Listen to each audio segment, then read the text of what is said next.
Ladies and gentlemen, welcome to Discussions with Dazerin. Today I'm joined by a very special guest, Mr. Hector Rosario. Today, guys, we'll be speaking to Hector about how he got into esports, his thoughts on Rocket League as an esport, as well as some other questions we could only ask him. But Hector, it's a pleasure. You could come on and chat with me. How are you doing today? I'm doing well, thanks. So I want to get started like right at the beginning with you. Tell me about your first experience with esports and what ultimately led to you getting involved and starting FlipSide. Wow. Okay. So my first experience with esports dates really far back because one of my best friends in high school, his cousin was like a Halo 2 player on the NLG circuit back. We kind of made fun of him for a bit, and we're like, "What the fuck? Like, this is a thing." And then that was when I was introduced to it. The first esport I participated in was Dota 2. I did pretty well for myself there. Well, it was actually Han, but Han never really had like it wasn't esports, right? S2 didn't do a good job there. But obviously, because I was playing with a lot of top Han players, and because I was in all the in-house leagues, I got like a very, very, very early alpha access. And then Dota 2 blew up, obviously, with the $1 million tournament, and what eventually became teammates of mine competed in First International, and then we were unhappy with our org at the time, Absolute Legends, and we just said, you know what, screw it, let's start our own. That's kind of what happened with FlipSide. That's, I would say, the genesis. Okay, so you guys mentioned Dota 2 a bit. Like, what drew you into Dota 2, and how did that kind of lead into the creation of the org? So, I don't know, I just loved it. I just fell in love with it. I don't know, it was the first game I cracked out like that. And then competition started to happen, and I was a North American player, but I was playing with European players, like Danish players. So like the ping was obviously bad. Like I was playing like 120 ping, but on Dota you can do that because Dota's a slower game. Mm. So it's like, I don't know. I just fell in love with it. I think part of it is the strategy, part of it is the difficulty. I think at the end of the day, it fit all the competitive elements I like and stuff. So because of that, it was just really easy for me to be like, oh my goodness, this game is the best. And then obviously competition happened, money started to come in, and then started seeing esports around me. And that was like the thing that kind of changed everything for me was when we were going through problems with our org and not getting paid. And I remember thinking, shit, there's no way these idiots can do this and I can't. And that's basically what happened. Like I ended up getting so tired. I ended up telling our team, and at the time, our manager Samo, I was like, "Look, man, why don't we do this ourselves? Right? Like it's not like we're getting paid anyway. We have the relationships with the sponsors at the time. It was Razer. It was like the big sponsor of ours. So like we basically just went to them first. This big thing, and yeah, that's kind of I don't know. Because StarCraft 2, I remember was like the more popular title when Dota 2 came out and was kind of big and stuff. Like StarCraft 2 ran esports in 2010, 2011. And I received the beta key for Dota 2 in June or May, late May, early June, like right before the international. Um, and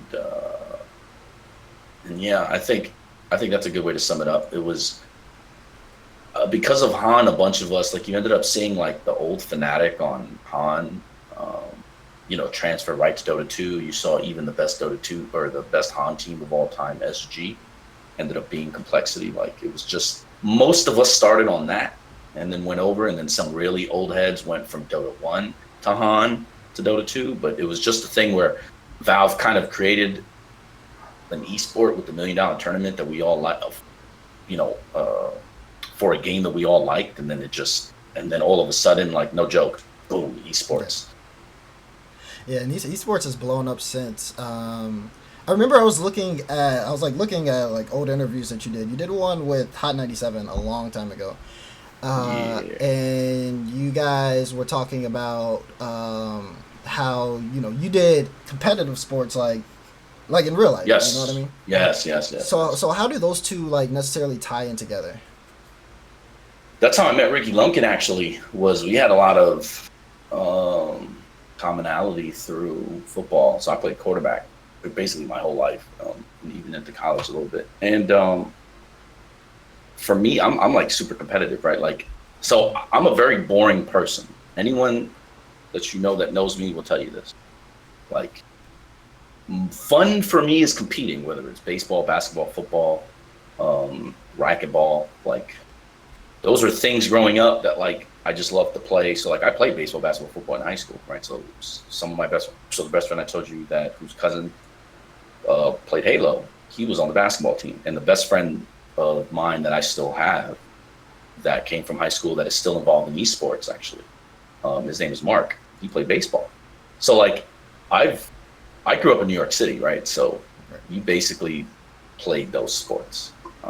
And for me, a lot of the things that I think I've done in this company in particular come from a lot of the things that coaches previously said or did, or, you know, how they handle situations, and some of the things that I thought would be the best things to do for players came directly from like, you know, real life examples.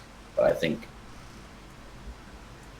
in a more tangible form, the truth is I'm just very fucking competitive, and gaming was the only thing that when you weren't good enough to play anymore, like when you reach your ceiling in terms of like what you're physically able to do against other people in sports, gaming to me was like perfect transition to like keep being competitive as I was before. And I honestly think that's why esports took off, because there were a lot of people that don't have the physical gifts to be able to compete in sports that they may have liked, or they never had the interest in sports. But competition is like a very human thing, right? It's like a basic fundamental fact of like our biology. So I think that sort of competition lends itself well even to people that didn't play sports, because this is like the way to do that and also not, you know, hurt each other. Yeah, I could see that for sure. How did your family handle like the move in between from like doing competitive sports and then transitioning into esports? Like, it's always a hard question, or like a hard like subject to bring up for people who don't understand. Yeah, because we live in a generation, so our kids are going to be far more comfortable in that environment, but most people probably had it the way I did.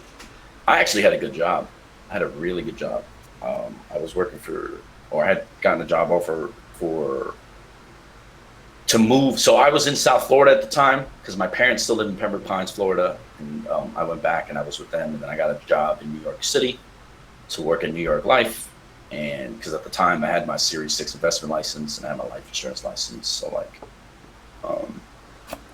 you know, that's where my life was headed because I graduated with an economics degree. Mm-hmm. So, and then I remember, yeah, my parents hated it. So my mom was not cool about it, but my mom is my mom, right? Like my father wouldn't talk to me for 2 years. And that's the truth. I think part of it for him was like, you know, my father didn't have an education himself, right? He didn't even graduate from high school. He always worked since he was like 13. So for him, it's like, you go to school, be somebody in life. That's like the one thing he always says, right? Mm-hmm. And, you know, I guess when he sees, you know, my kid's doing well, he's getting paid a lot of money, and then he just decides to be like, nah, fam, I'm not doing that.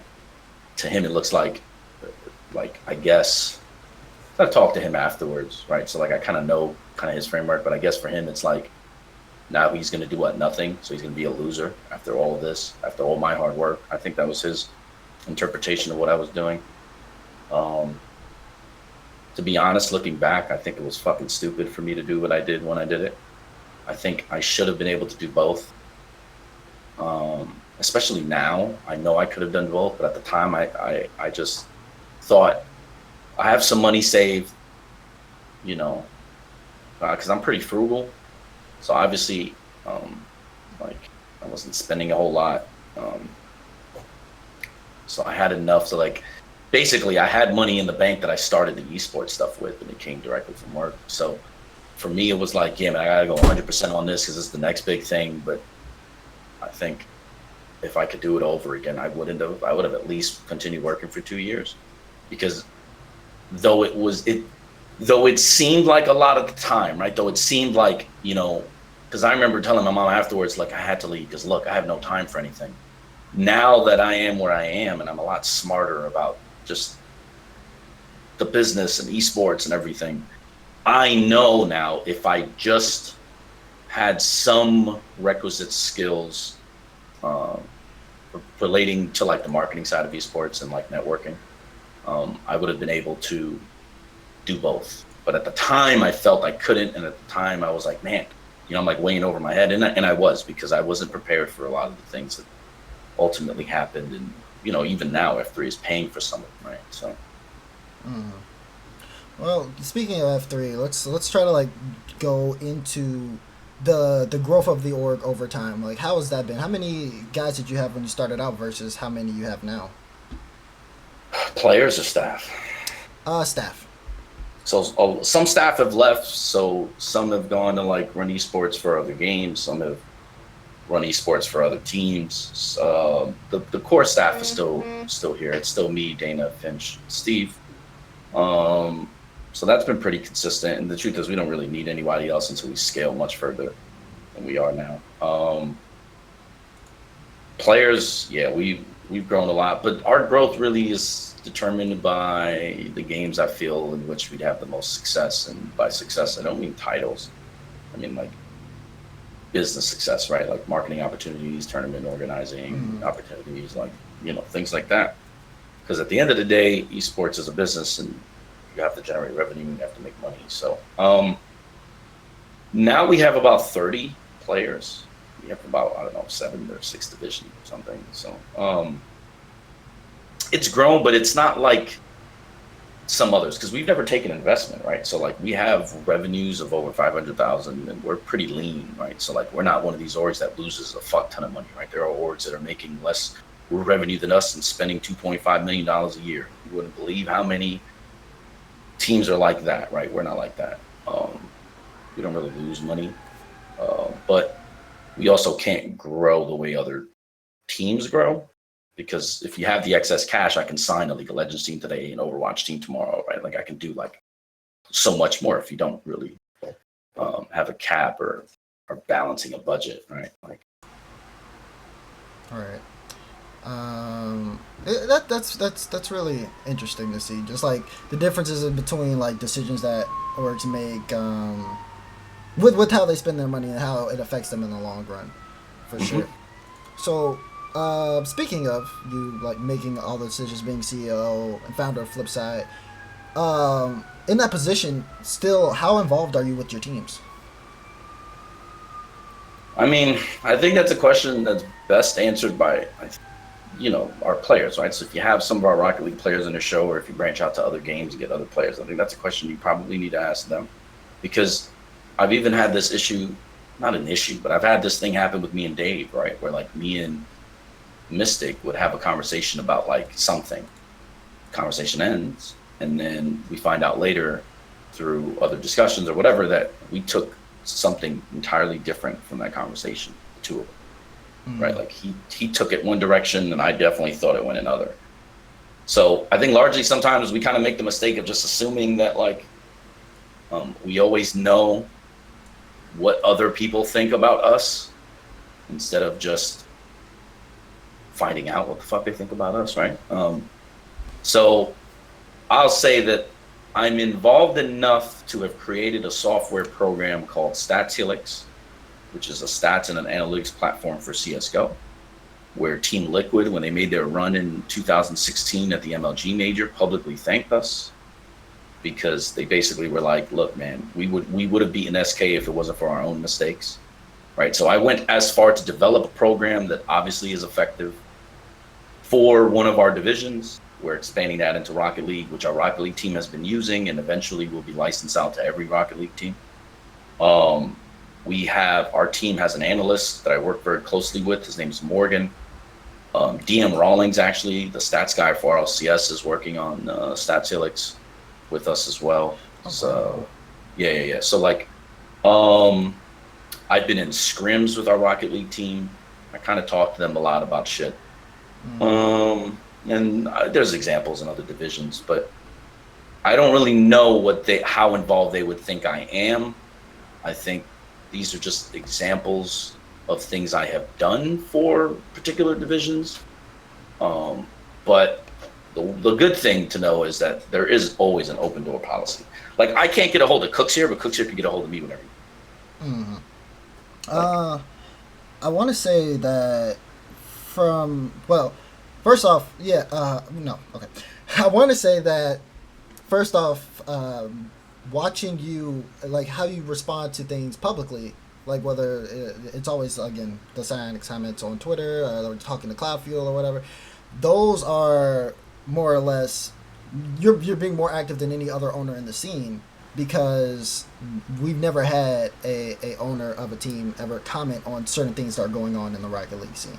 And in terms of a public way, whether it's good or bad, it doesn't matter. It still shows how involved you are.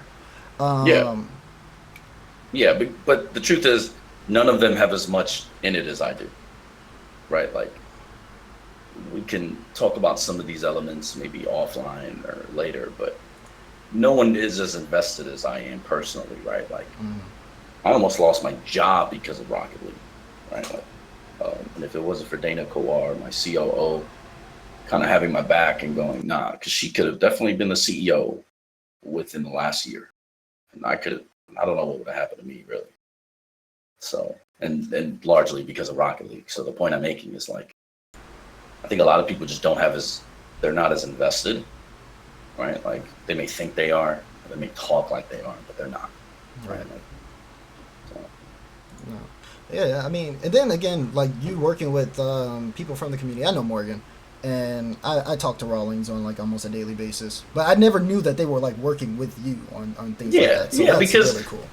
So I'm really terrible at marketing, and as you can tell, FlipSid is really awful at marketing by proxy. And since we don't have the money to pay, like, a marketing expert, we have to kind of learn as we go. The truth is, I'm not good at, like, selling myself.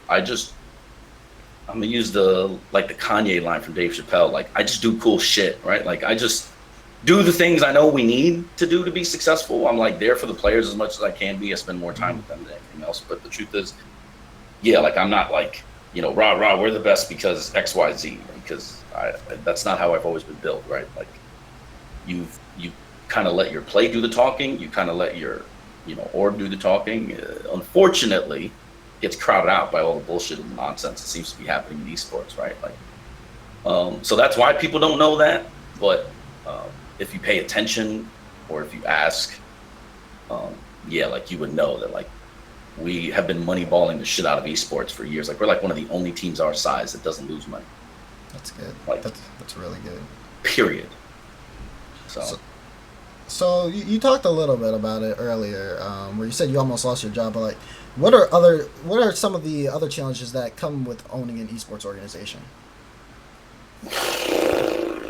There's a lot. I think the immediate concern for esports organizations are with sports money coming in and big money coming in and arguably stupid money coming in. Salaries are being inflated, right? So you guys know that the NRG team is up because obviously there's not a profitable Rocket League team in the space.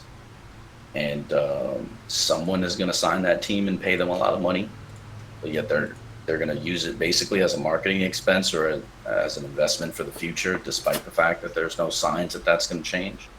So eventually Cooks here is going to come to me like, yo, bro, I've been the best player in the world for years. I'm still the GOAT. Like, hello, right? And we're going to have to figure out whether we can or whether we can't. Like, that's like the immediate, right? It's like all this new money coming in. It's like, uh-oh, now you have to compete or you have to partner, right? Or you have to get investment from them, be able to manage these salary inflations, even though if you look at the historical precedent, Psyonix has sent 75K 125, no, 75K 100 and 125, and then it's 150 for like RLCS LAN finals. So, like, even though salaries are going up, the prize pools aren't going up like that, right? So, Right.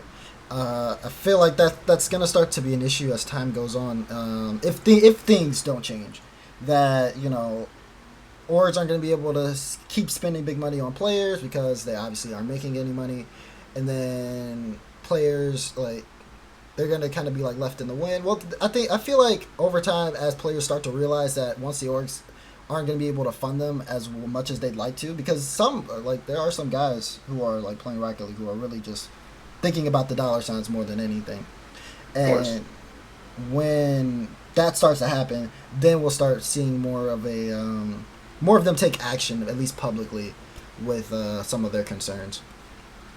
Yeah, I mean, good luck with that though, because players are soft.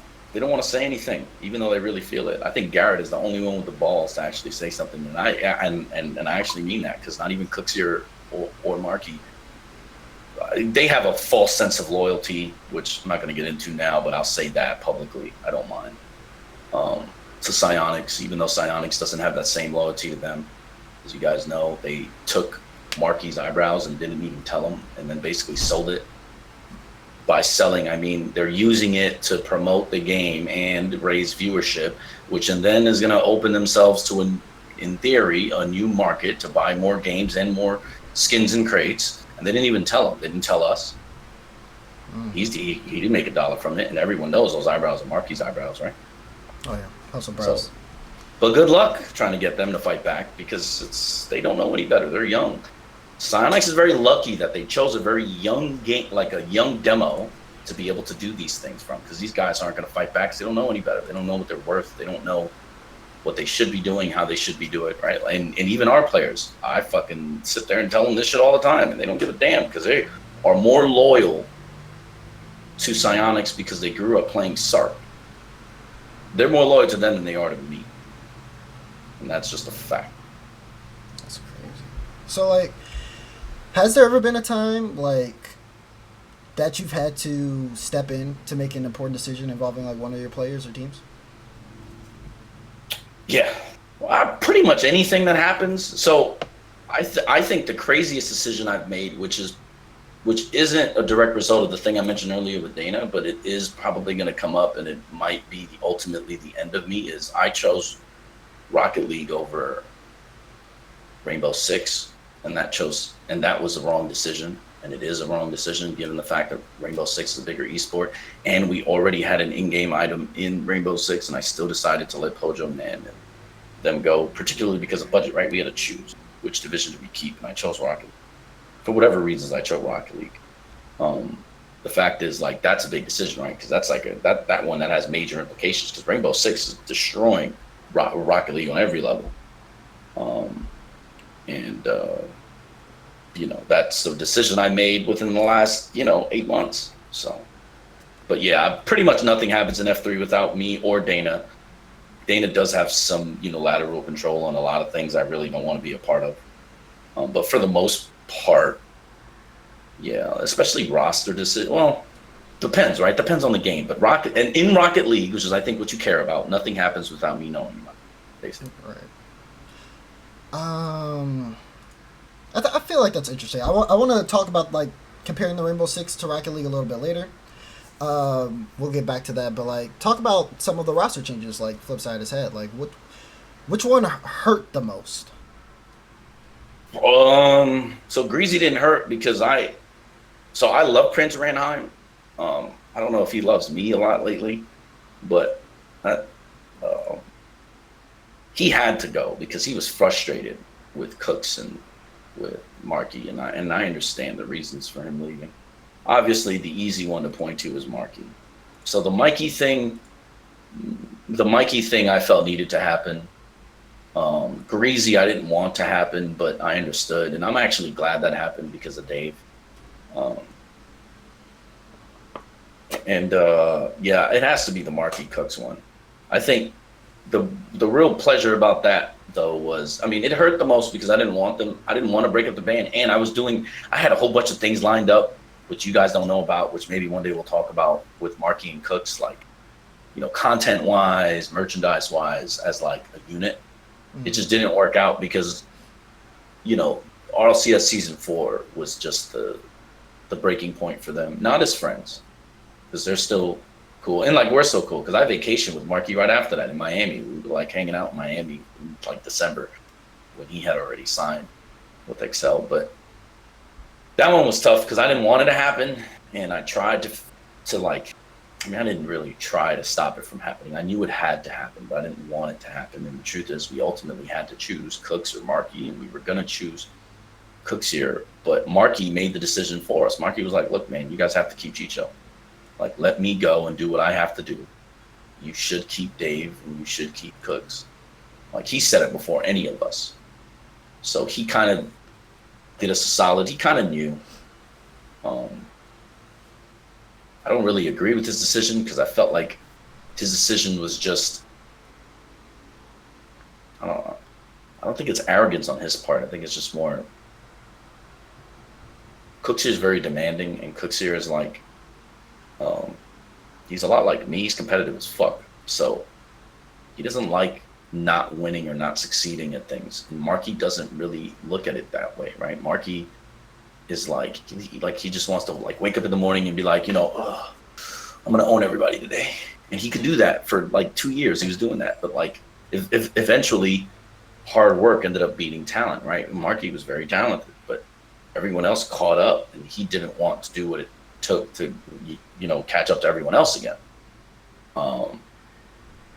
And I think that drove Cooksier insane.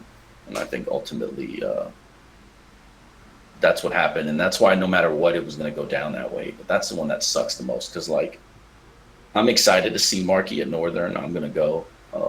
And, like, we were already talking about, like, hanging out, like, talking and stuff. Like, that's the one that definitely hurt the most. Yeah. In every division. I'm not even talking about, like, just Rocket. That's crazy. I've had the pleasure of speaking to Markey a couple of times. We talked in Dreamhack Atlanta after like one of the days, and then I saw him again somewhere else. I don't necessarily remember, but it's always been just like a good chat with him for sure. He's always just been like a great. He's the best. So as long as I have a job in esports, he'll have a job in esports. Like Markey's good for the culture of any company. I think his only downfall is that he's not competitive enough to be the best, right? Like, but if that's your only downfall, man, your parents did a good fucking job. Like, so that's true. Yeah, that breakup did hurt. Like for people who had been there for a long time and understood like the whole Markey Cooks duo thing, that one was one that everyone was like. Again, you kind of summed it up yourself. Like, you don't want it to happen, but you know it needs to happen. Mm-hmm. So, that one was a little bit rough. But, want to move on from that. Let's talk about you some more.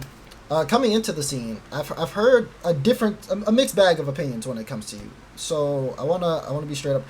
Why do some people dislike you and others like you so much?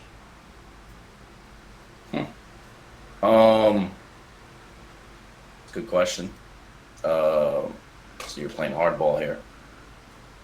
I think an easy way for people to digest it without getting too specific on details would be like, look at the socio-political climate that's pretty much happening in our country right now, right? Some people want truth, some people don't. Right? Like some people are just protecting whatever agenda they feel they need to protect, right? And I feel like a lot of the issues I have with people in the scene are because I call them out on shit that they did or said, right? Inversely, the people that have called me out for shit, I'm not mad at them for it. Like, I one time used a word, so like, obviously I swear a lot, right? And I remember Cloudfield at Dreamhack was like, yo, relax, in front of like 30 people, right? And I remember the word I used, I'm not gonna repeat it here, right? I never bring it up to Blake because he was right. Technically, and I'm from New York City, so technically I could have been like, oh, he tried me, bro. He tried me. No, he just basically was like, dude, relax, right? Because I like used a very mean word very loudly in front of people. And like, I never bring it up to him because he was right. And I feel like that doesn't happen with me as much, right? I feel like if I call you out once, you get fucking butthurt, and then you never want to talk again, or you end up talking trash. There's examples of it happening with casters and other people.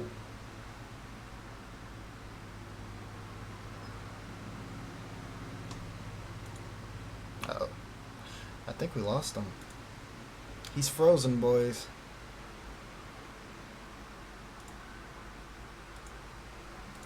Oh crap! No.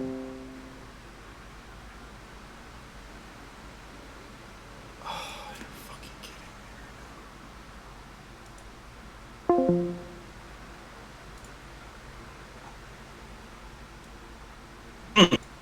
So like, at what point am I allowed to now be like, man, fuck this, right? It's like they just see, oh shit, he's talking shit on Twitter now, but they don't realize. But it goes back to what I said earlier, right?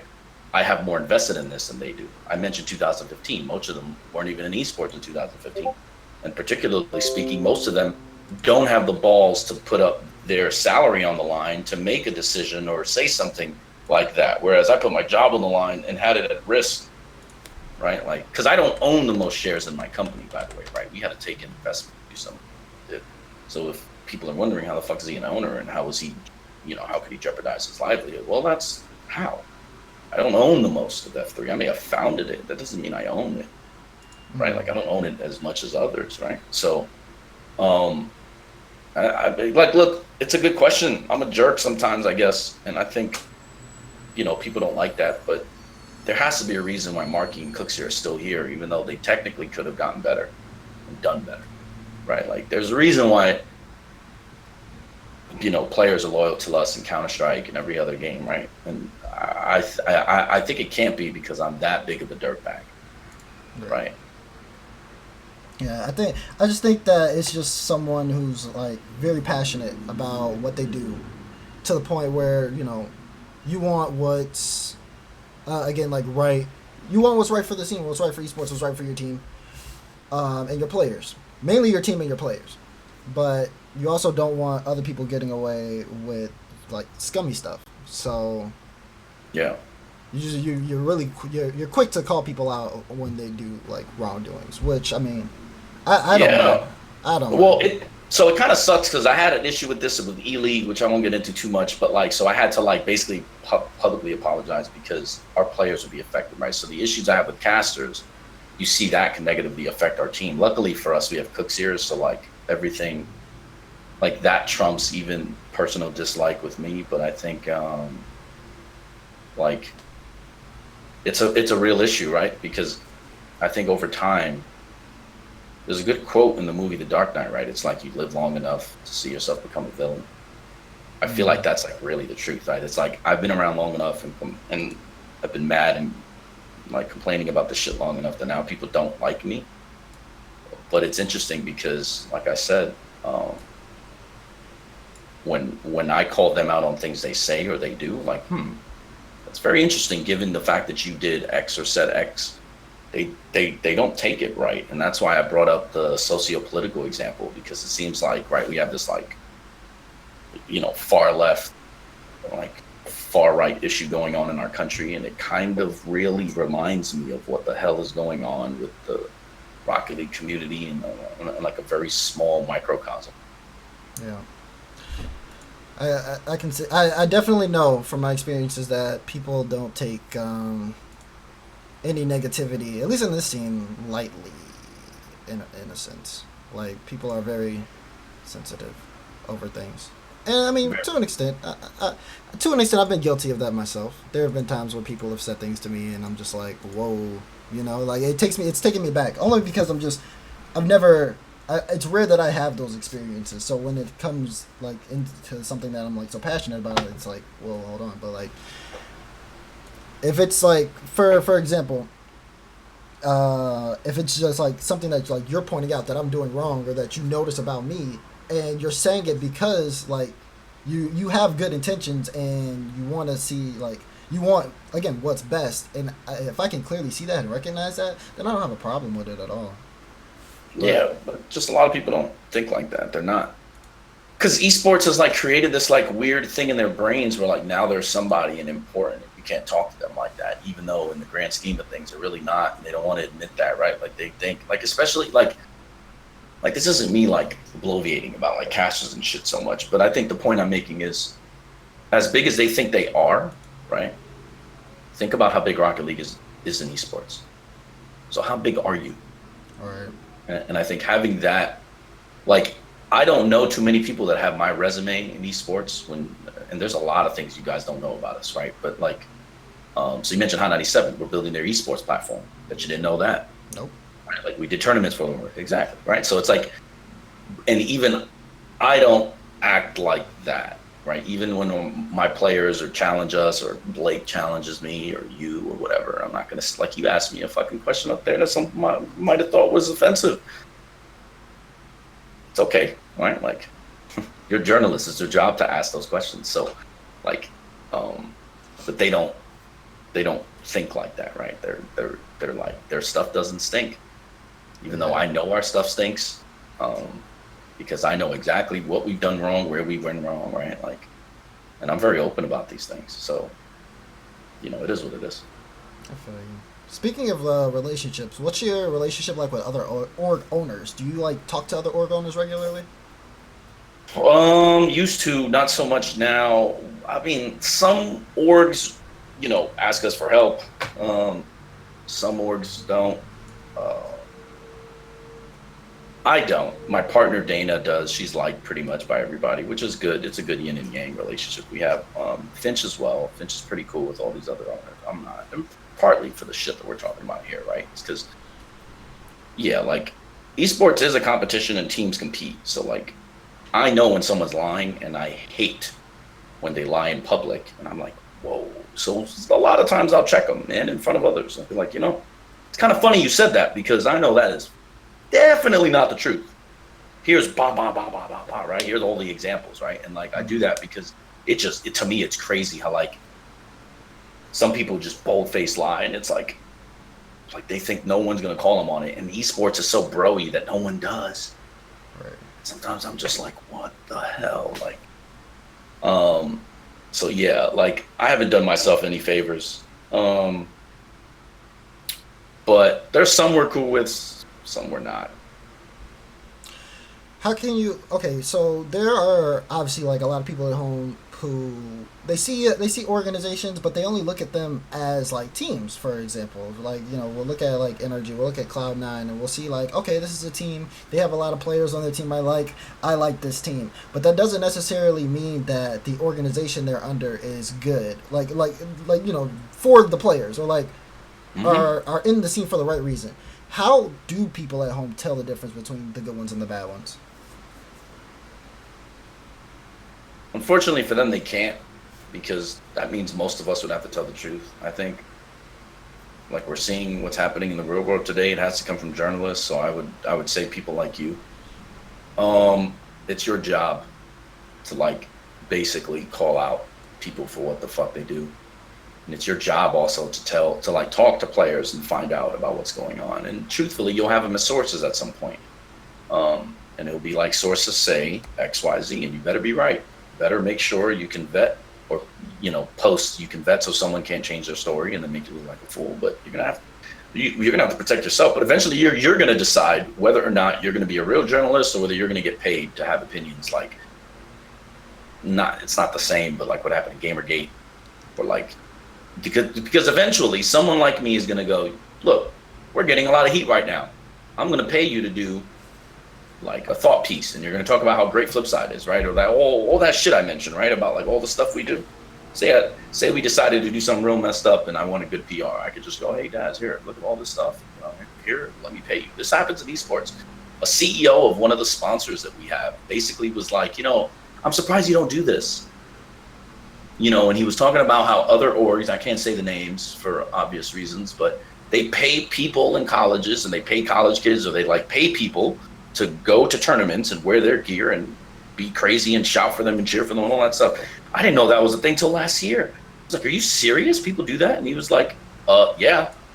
It's just like, oh, right. So it's like, there's a lot of Twitter accounts that if you look at them, half of their followers are obviously bots. It's a real mess, right? So like the people that are responsible are, you, because if I say some shit that people find controversial and stuff, it can reflect negatively towards the players, right? So like it can mean less so say Cooksier, this is an example, say Cooksier has a sponsorship, or a contract with us that extends to 2020. And say I decide for whatever reason and basically make us like unsignable for a sponsor because I'm like saying like random like Kanye West level shit. That affects him because as long as we can keep the contract, like as long as we can come through with the contract, means he's basically screwed, right? Like, and like these are kind of things that we have to gauge. So like I obviously can't go ham, which was kind of why me and that whole Finch thing happened, right? Because Finch is normally the one telling me, Hector, shut the fuck up, like relax. You know, you can't do this, you can't do that. So for him to be like, man, screw these guys. I was like, what? So I was like, what do you mean? You tell me not to do this, right? So I thought it was cool. Like, I'm obviously not against them. I thought it was hilarious. But it's like, we have to be careful because, like, I really can't say the shit that I want to say or the shit that I could say or be how I really want to be, which obviously makes it funnier when they get all buttered and mad because it's like, boy, if you only knew, right? Like, so the answer really is journalists. So you, Andrew Hayward, Frost and BK, I think for Rocket League are the ones. And I think ultimately, eventually, it should be the players. Mm-hmm. Unfortunately, you may run into what happened with like Colin Kaepernick and other like NBA players who are kind of not marketable because they voice their opinions, right? Because certain non-endemic companies are kind of like, you know, they have sponsors affiliated with people that they, I guess, that the athletes targeted, you know. So it's like eventually esports may get there to where even the players can't. But I think for now, it has to be journalists. Like I think you guys have to call teams out on their bullshit. Or people out too, including game developers and owners or whatever. Yeah, and it's funny you mention that, only because we're starting to see a little bit of that from players. There's obviously, like, in the community, there's been a lot of talk about the NRG Rocket League roster because they've obviously been doing some subtle things. They're being very subtle about it, but, like, Garrett will go on Twitter, they'll change his bio, like, okay, we're taking NRG out our bio. He'll go on Steam, change his profile picture to take away NRG from there. So people have obviously been speculating a lot of org-related stuff. But Garrett's like the only player with balls, by the way, which is why me and him get along. I'm cool with his pops too. Shout out to Garrett. I've always liked him ever since RLCS season 1. But like over time, we kind of like became sort of cool. Like we're not really close or anything. We talk, like when we see each other, we talk. But like, you know, we don't talk outside. But he's the only one with balls, even over our own players, especially over our own players, who I felt have had other people's back and not mine, even though those same people don't have their back. You know, and I always had their back. So, yeah, I'm a big fan of Garrett. I speak to him from time to time. We've never spoken on the things that have been going on with him and his team yet, because I just want I kind of want him to like handle his personal stuff like before him. Yeah, but like yeah, for sure. We'll probably, I don't know too much about that, other than the fact that I know they're being shot. But that's it. So again, you're friends with Gary, you're friends with Marky. There are obviously other people that you've been partnered with throughout the time. You talked about Ricky Mumpkin being your partner, a former NFL player. So you've made a lot of connections. How important are making connections to those who want to get involved in esports? Unfortunately, it's the most important, right? And this is something I learned much later in my tenure, and this is why I think F3 isn't as big as it could have been. It's because I didn't like networking like that. Like, I like being around my players and my own people. I don't really like messing with everybody else. But the nepotism that exists in esports is very similar to what happens in, like, you know, high finance. So it's like, oftentimes it's not what you know, it's who you know. And I think especially sponsor-wise, if you listen to most of these sponsors, the marketing heads have no fucking clue what the hell they're doing. But they are, you know, they do drink. They're social drinkers. They do like to hang out. They like to do stuff. So if you're nice to them and you do shit, like, they'll sign you and they'll pay you money. And it's like really interesting because this is not stuff I had known when I started. And if I did, I probably could have done a better job. But I focus on performance. But that's like number one. So like if you're going to come into esports, the reason why you want to go to events isn't even for the events. It's because of the networking opportunities that exist. And it's largely been, I think, ignored by me for a long time. Even social media, right? Like you might think I'm on social media a lot, but I'm really not. Just because you see me talk shit about some things and some people that I see that I feel need correcting, that doesn't actually mean I'm there a lot. I actually hate social media in general. So like these are like things that like I wasn't proficient at and I didn't respect enough, and they ultimately came back to bite me, right? So I'd say connections are probably the most important thing in esports if you're trying to get involved in any capacity, minus playing. Because yes, you would say, well, you need the connections to find a team. No, you don't. Just beat enough people, and then like somebody will go, yo, you're really good. Let's right. Like so Right. that's about the only one where I would say not as important. Yeah, I can see that. Of course, like the people who I know in the scene, especially like from working like with Rocket League Central, which is like again that's like directly under Cloud. I talk to Cloud almost on a daily basis, so getting to know him, getting to know the people that he worked with, and then for me like starting to like cover players and talking to the players a lot. I always wanted to have a good connection with players in the scene because that way I'd be able to understand the game better, Yep. and having players like being able to know players and speak to players like whenever I feel like it, that's gold. Well, And you see how important that is for you because I wouldn't have been here if it wasn't for Dave. Like if Dave even was like, "No, we're not that cool," I wouldn't have done it. But Dave literally said, "I quote, yeah, he's the homie." I was like, "All right." So when Dave from Dundee goes, "All right, he's the homie," I'm like, "Okay, this isn't gonna obviously reflect bad on him. You'll be indebted to Dave, so you owe Dave a favor now, which is good for me because I obviously did something good for Dave, and you right." So it's like, right. but that's a connection. That's a connection you had with one of our players because if it wasn't for that, I wouldn't have done it because I don't do stuff like this at all, right? So partially because I don't enjoy it, and then another part is obviously because, um, yeah, I just don't like many people, so it is what Okay. it is. Yeah, that's fair. That's fair. Yeah, I gotta give Dave a hug. He's like he popped up on my Facebook for friend requests. I'm gonna add him now, even though he doesn't even use Facebook. He No, still he has doesn't. he still has a Maka jersey on. You gotta make him change that. But Yeah.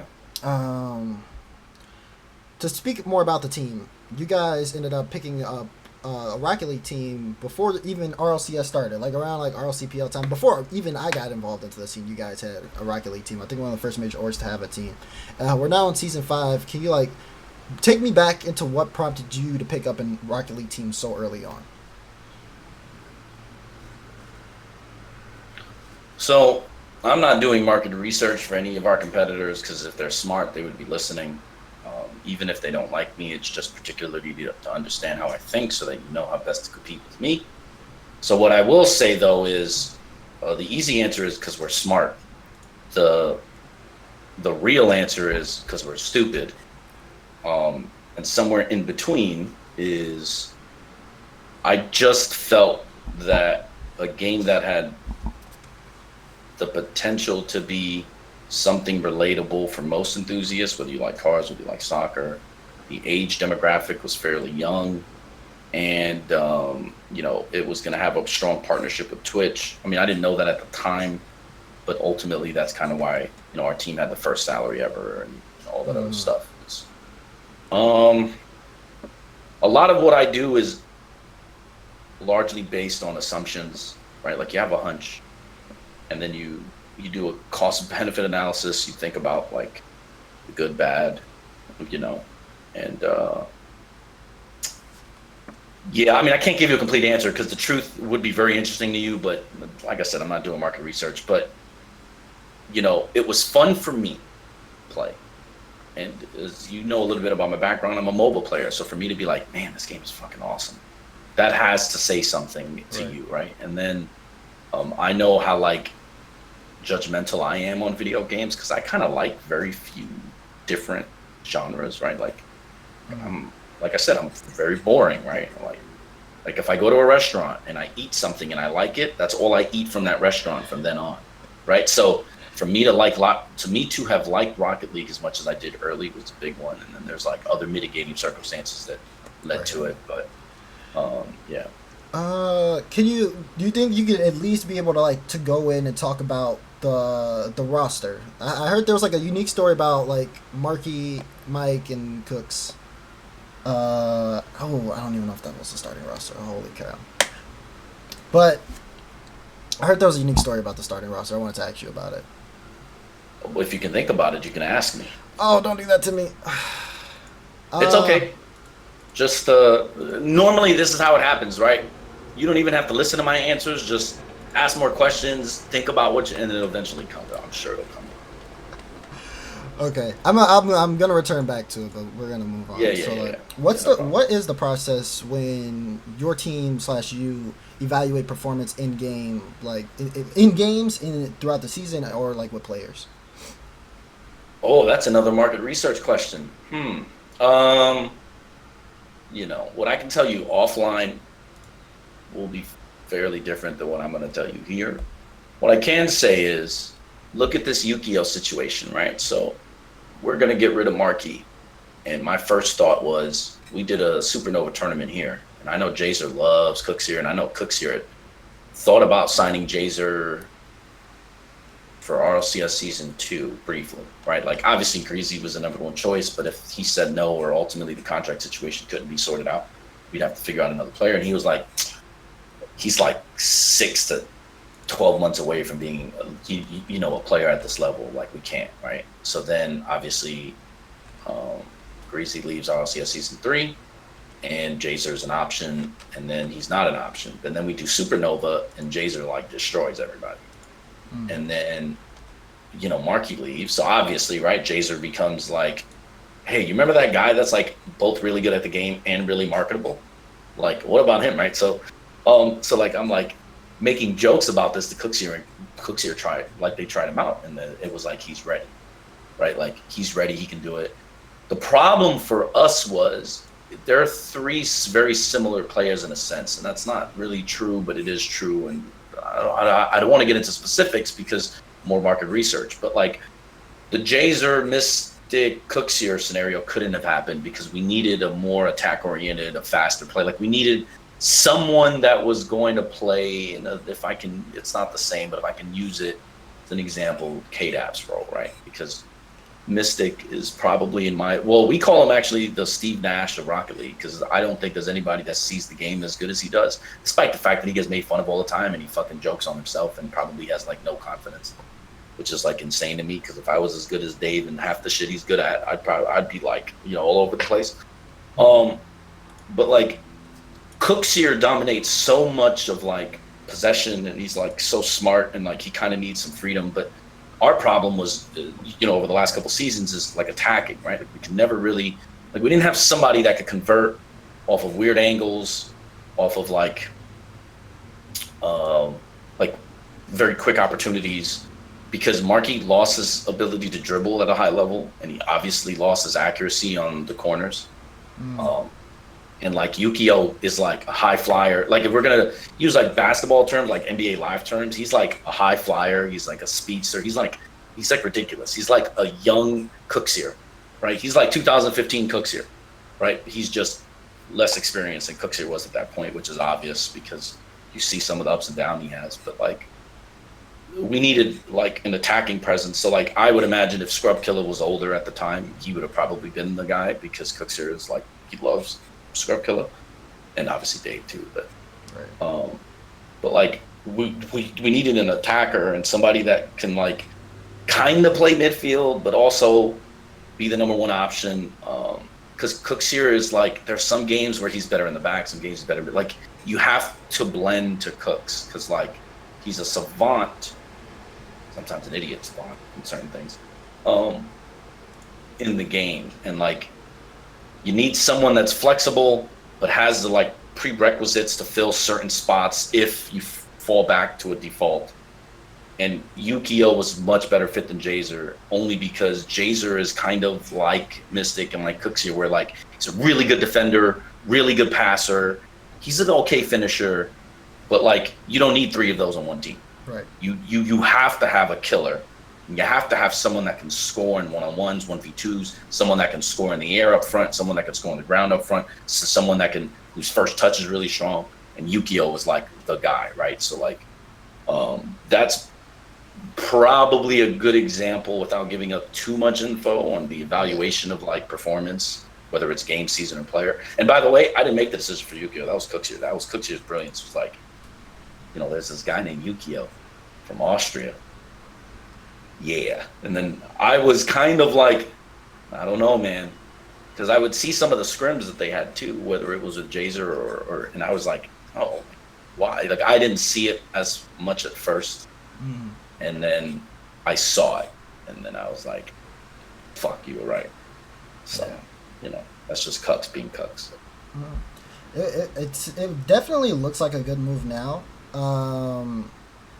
When the EU season was going on, things were looking rough. But like, if anyone watched how they played in Ballistic Brawl yesterday, they were on fire. They won the whole thing.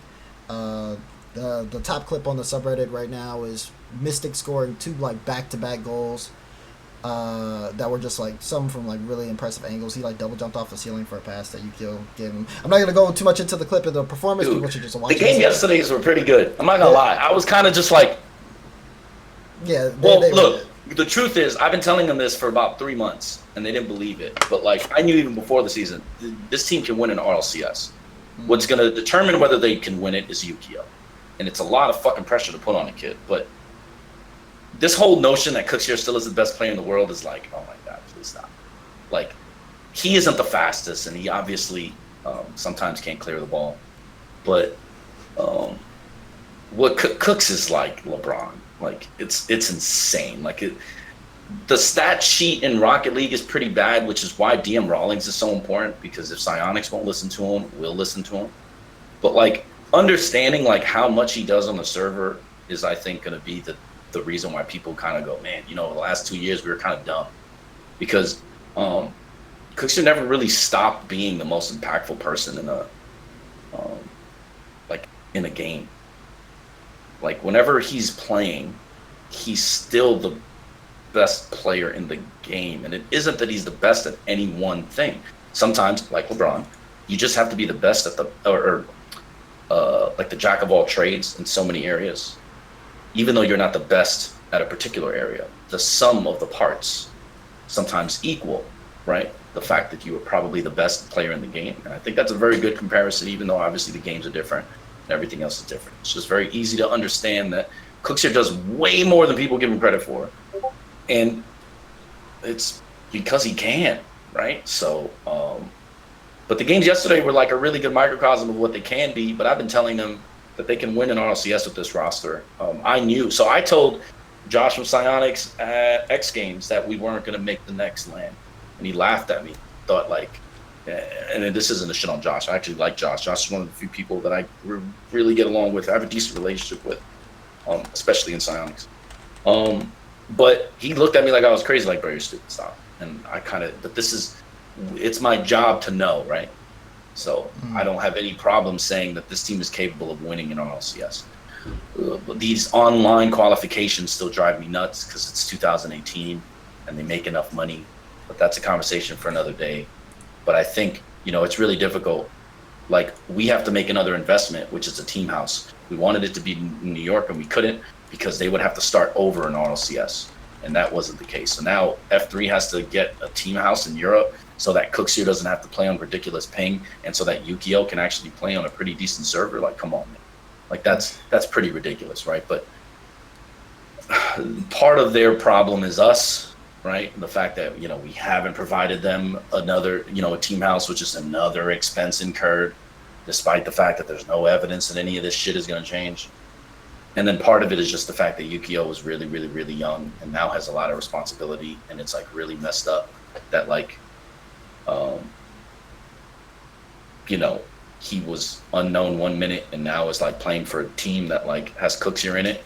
So it's like you go from unknown to like super known, and now you have a lot of responsibility because their performance kind of hinges on you because they're setting you up, right? So you have to close. That's a lot of pressure, man. Yep. Especially for kids this young. It's why our team's failure between RLCS season 1, well, pre-RLCS season 1, RLCS season, after RLCS season 2, has a lot to do with us because these guys are too young. They didn't know how to handle it. And I babied them in a sense. And I did the opposite of what I knew I should have done.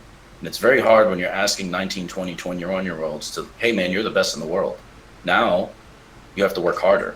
It's very hard to understand that when you're that age. And it's very hard to like understand that when you're like Marky. You're the best in the world. You obviously have the best dribble. You obviously can score whatever the fuck you want. why would that stop? What do you mean? Right. So, um, like it becomes a problem when you're that young and have to handle all of these things, especially when you add money and now you add social media and fame. Um, so I empathize with Yukio's situation, but Cooksey was right about him being the perfect fit.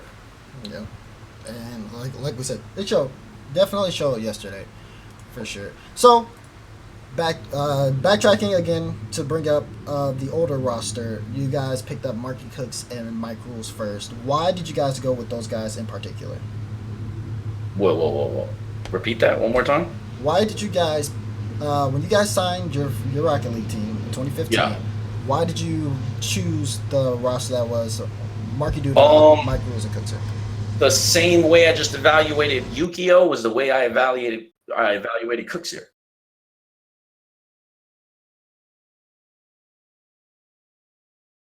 Hold on, I'll wait. What's going on?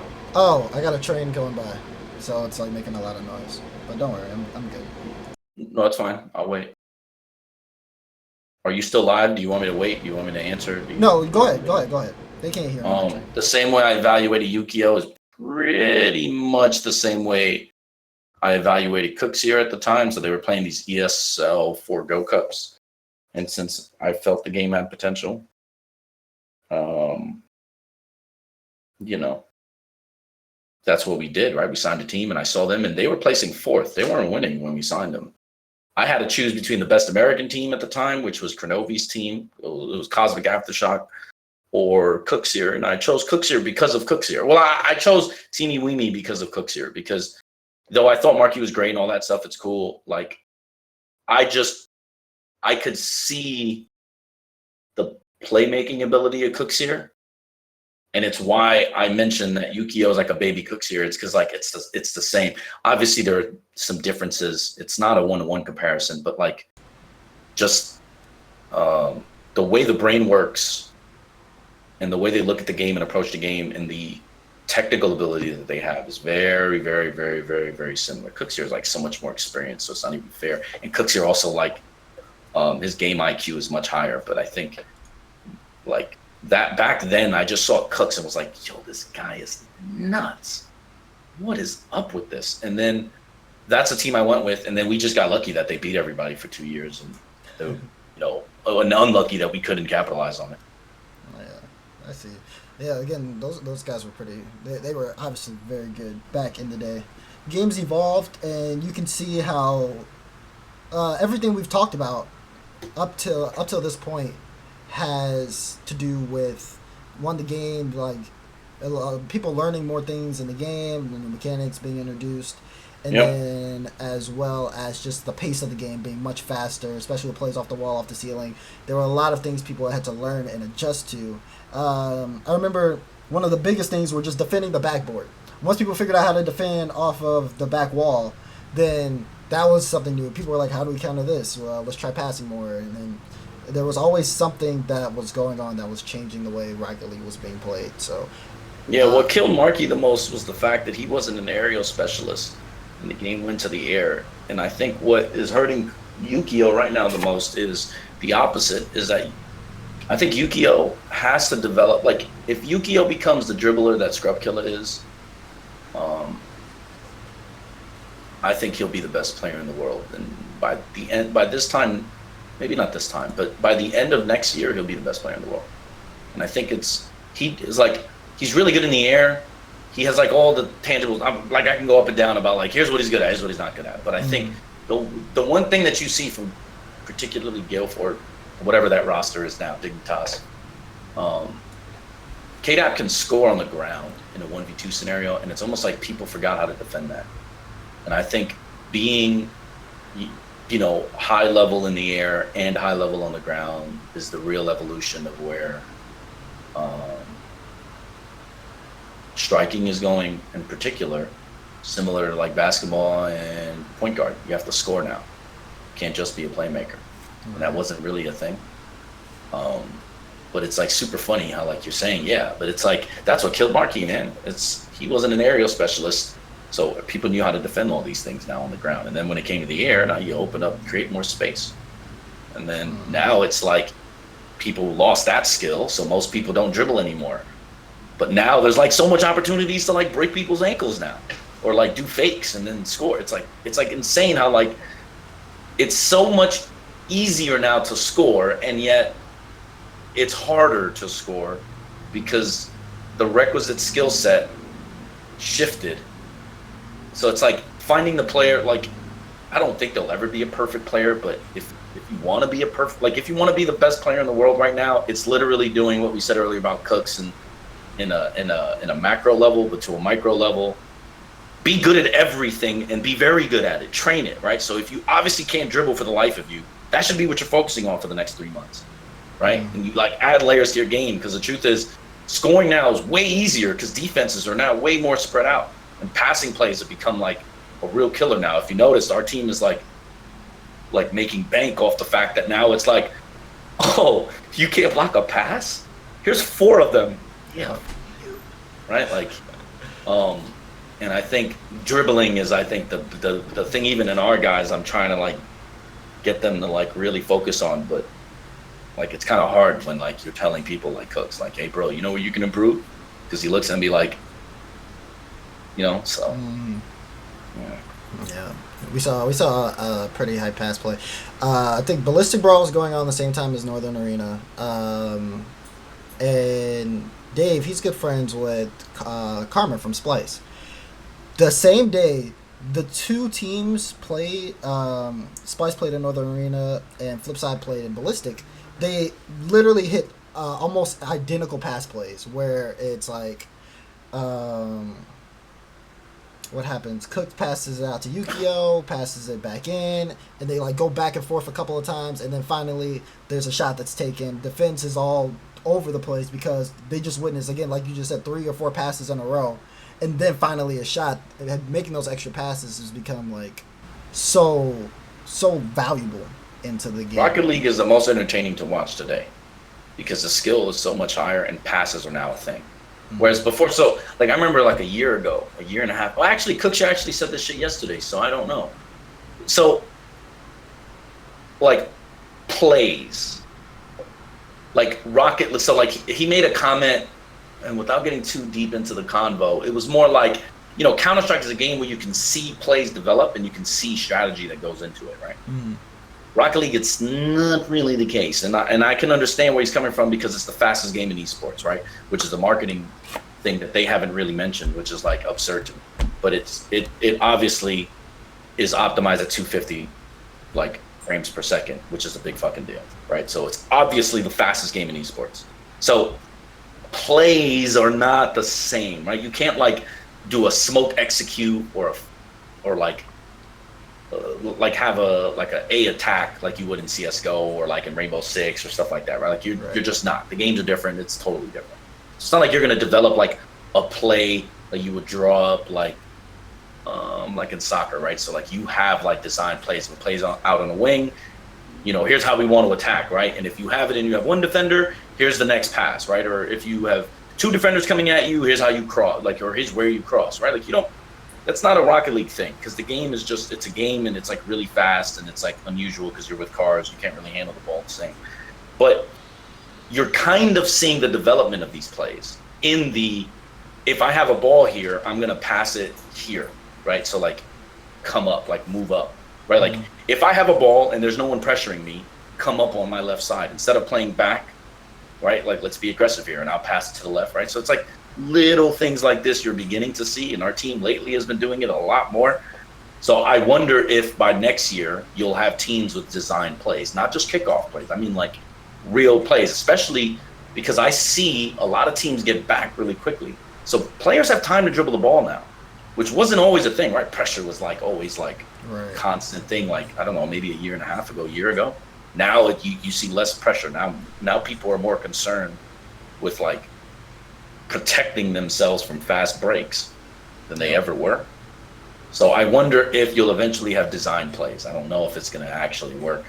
This is a theory, of course, but I imagine as players get better, as the game gets slower, you'll eventually be able to create a dynamic where you can have set plays based on where you are on the field.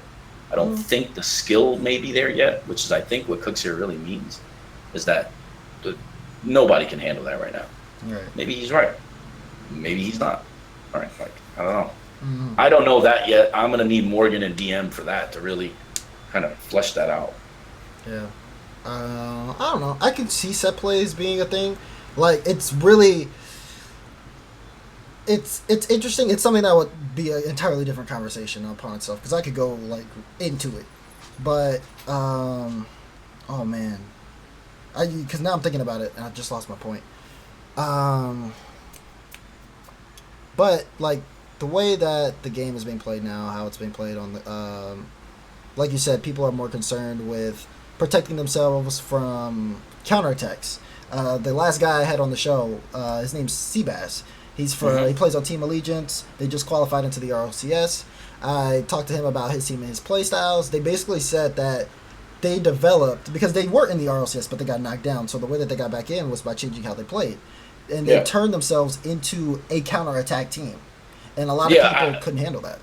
I said this yesterday. I don't know where I said this or who I said this to, but Rocket League right now is kind of the counterattack simulator, which is why people are defending the way that they're defending now much more, which is why I said now you have time to dribble up court now, which is like, can't remember a time where that was, which also obviously lends to the credence as to why I think dribbling is so much more important now. But you could see it in some of our games yesterday, particularly PSG. You could see that like there were 3 men back faster than like you can blink. It's like, whoa, like how are they already in defense, right? Or you have like 2 or 3 people by the goal to like it's like insane. So like in positions like that, like in soccer, right? When a team clamps up like that, movement of the ball is very important, right? And space is like very important, right? So like the way I think eventually to beat them would be set plays, right? You get someone to come out, and then you kind of you have like a predisposition as to what's going to happen if this guy comes to X, right? So if he challenges me, this is open. Maybe you bank it off the wall. Maybe the second guy does something. You know what I mean? Like, right. There are things but it's hard because you need that takes such a high level of concentration and skill, and then you also have to account for boost. How much boost do you have? So like, what's the minimum amount of boost you can have in order to make this play? So it's like then you have to talk about like all these like a myriad of things that like you don't have to talk about now because now what you got to do is just play, right? So I think I don't know if the game will get there because and I don't want to sound like a douchebag or anything, but I don't even know how long Rocket League eSports is going to be around, right? So and that's not me trying to like fan flames or anything, that's just me being honest, but I imagine the way it evolved from 15 to 18, I imagine towards the end of the life of Rocket League, whenever that is, especially if it's later than earlier, set plays will be a thing. I'm very confident. Cooks here is not so much, right? So I'll say very publicly, Cooks here vehemently disagrees with me on it. So maybe he's right? And I'm not in the habit of like challenging our best player, but I just can't see how that's not a thing, right? Like especially now, when people's skill is like off the charts. That's true. Well, we'll have to see how things change in the future. But move on to like the next topic. So, FlipSid Tactics. You guys are involved with a certain amount of games. What games are you guys involved with esports wise though? Oh, that's a lot. All right. The easiest thing to do is check a website. I'm not trying to be a jerk. No, but I think what you're more interested in is like how well are you doing in those games, I would imagine, is where you're eventually going to go with this. So the easy thing is we have 5 world titles since 2016 and 19 other championships. That's the easy one. And if you don't believe me, you can just Google. Wikipedia is an amazing resource. Right. So as just based off the response, a lot of teams under the organization, too many to like waste time to name, under many different games.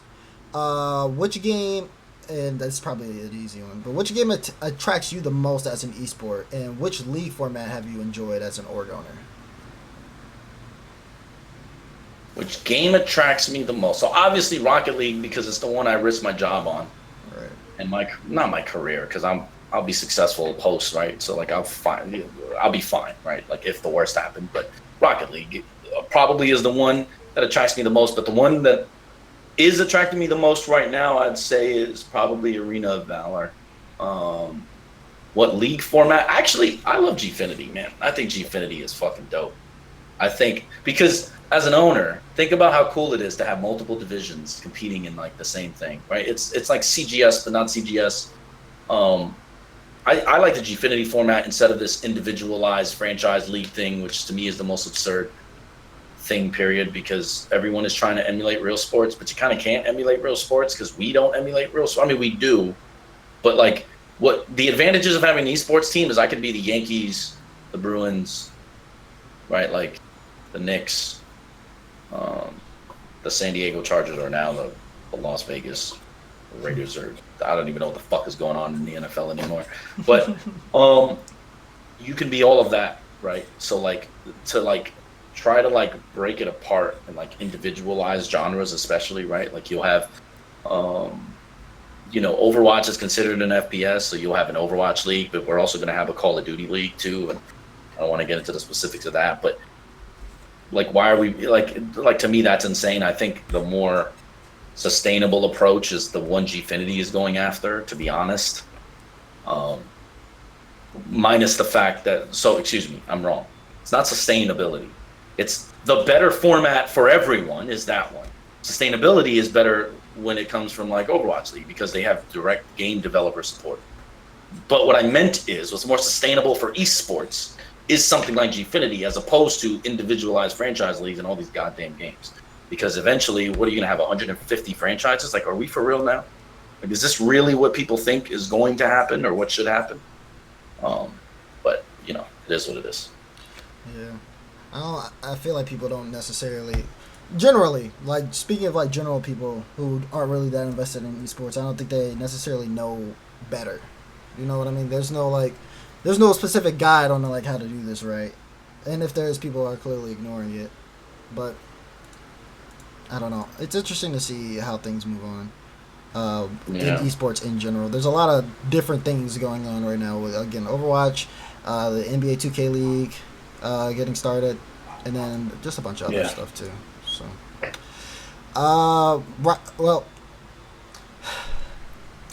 so we already kind of know what you think of Rocket League as a game. Where do you think it's going as an esport? I love Rocket League, the game. I think it's one of the more fun games out there, and it has the potential to be like the most captivating esport because the games are so intense and like it's stuff we already like. As an esport, the nice way of putting it, it's very underwhelming. Like I told you, Rainbow Six is bigger now, Gears of War is bigger now, which is like yeah, it's frustrating that for me, I didn't see it coming. And I don't know whether it's my inability to like just separate the emotional attachment because I don't have this problem in anything else other than Rocket League, where like I see the potential of what it can be and I know I'm right, but I'm actually wrong because it doesn't matter what I think. What matters is what happens, right? So, but yeah, man, underwhelming as the and you look, and you can't argue with me for this particular reason. They're having problems selling out tickets for fucking RLCS Season 5. Do you know why? Forget the fact that it was a month out. Okay, fine. That's a big reason, but let's just leave that out. Let's say they had no other reason or like no other way. They had to because life happens, and even though this happens like 3 of the last, 4 RLCSs, lightning struck, right? Or someone's cat was on fire or something. Maybe, fine, we'll give them that. The CS Major is next month in London. So now they're competing in the same city as somebody that already previously announced, or if they didn't announce, it wouldn't be hard for Sionis to get information because I had this information 6 months ago. So if I had this information 6 months ago and I have the top Rocket League team, wouldn't it have been like in their best interest? Like, I don't know, maybe ask or maybe find out like, hey, what are good potential spots you guys think, right? Because someone like me would have definitely been like, oh, you guys want to do London? Be careful because there's a Counter-Strike major coming. Because I don't know, some of the teams that are in Rocket League have Counter-Strike teams. So it's easy for us to get this information from either Valve or the tournament organizer, right? Like, it's an insider thing, but you're a big game dev and you have like a very popular game, so wouldn't it be easy for you to get that? But they're having a whole problem selling out. Well, no shit. You gave people a month, so they don't have the money, right? So, and even if you wanted to give them the benefit of the doubt there, which is fine, think about the tangible effects it has to people. It's more money, right? On the esports level, you're competing with Counter-Strike, which is what you did in RLCS Season 2 when viewership dropped. When you competed with the Counter-Strike Major, you competed with the Crossfire Championship, a Dota Major, and you competed with a fighting game. I think it was Capcom Cup. They did not compete with the Counter-Strike Major. Counter-Strike Major was next month, but still. Like, does it apply here? Counter-Strike Major next month, in July? Fine. Say we give them the benefit of the doubt for that too. So say, no, they didn't compete with Counter-Strike, but they competed with other top games at the same month. They're going to do, this is essentially the same thing. And if you take a more, macro approach, do you know anything about hotels? Yeah. Okay. What are hotels? What is the best season for hotels? Their best season. Hotels, but like around. Because I have an uncle who's a GM, so I know the answer. So let me tell you. Okay. Summers. When is RLCS? In the beginning of the summer. Right. So if you're giving people a month out, the prices are already going to be high because you're doing it in the summer. But now you're putting a time restriction because now it's a month out. So now hotels can inflate the price even more because of desperation. And by the way, the Counter-Strike Major may actually happen in a month, but some of the teams, including ours, will be there earlier because the major or the qualification system is going to be the entire month. Right? So if you want to know why it's underwhelming, it's like, forget the game. Just look at that. Look at that in a microcosm, and then you tell me, man, are you giving yourself the best chance to be successful here? Or are you really fucking doing some weird stuff? What do you think is the cause for that? Like, why do you think that it's that way? To where we have announcements a month before the lands and stuff like that. Like, there has to be a reason for it, I know the reason for it, but it goes back to the accountability shit that we talked about with casters. You think they're gonna fucking sit there and actually be like, man, I'm dumb, or god damn, I'm doing dumb stuff? No, they're not. They're the best, and they're making a lot of money, and they don't really care because Rocket League esports to them. So, all right, this isn't gonna turn into a psionic shit fest, but here's what I'll tell you, right? In an earnings call, Tim Sweeney, CEO of Epic, basically said that in March they made $100 million from microtransactions. And in April, they made $220 million from microtransactions. And in May, they made an announcement about a $100 million esports program, right? That made all the news and all the rage, right? Because Psyonix believes that the in-game items and the money they make from their in-game item, right, far supersedes the value that Rocket League brings to them. Meanwhile, you have a company like Epic who blatantly failed, like Psyonix, I would add, in their first game, because Fortnite was around for 6 years. Fortnite was a failure. Where Fortnite became a success was copying PUBG, and then PUBG fanning the flames and going, yeah, man, everybody wants to copy us. This stuff that's trying to copy us, this shit's whack. And people were like, what's whack? What is that? Oh, that's Fortnite. Let me check it out. Oh, damn, it's better optimized. I like this shit better than that, right? So it's like the whole self-fulfilling prophecy, right? That's why Fortnite was a success. And then Fortnite said, hey, I'm going to turn these esports skins, these skins, these microtransactions into esports stuff, right? To promote the game. Because people realize that replayability is what matters in video games. And the thing that brings out the most replayability is the competitive scene of games, right? So Epic, who failed with Paragon in epic fashion, pun intended, is succeeding here, and only because their mindset shifted from, okay, we're gonna make a lot of money from skins, to let's make money from skins and then invest it in esports. Remember, Psyonix 2 years ago did the same shit. They said, hey, we're gonna come out with an esports crate. But notice earlier, I gave you the amount of money that each RLCS has made. Where's that money going? But because they're like the NCAA and they like to take advantage of kids that don't know any better, who don't know their value, and don't understand the economics of the space, and they don't understand the economics of the space themselves, you are in a situation where they make an F ton of money for themselves and go, eSports.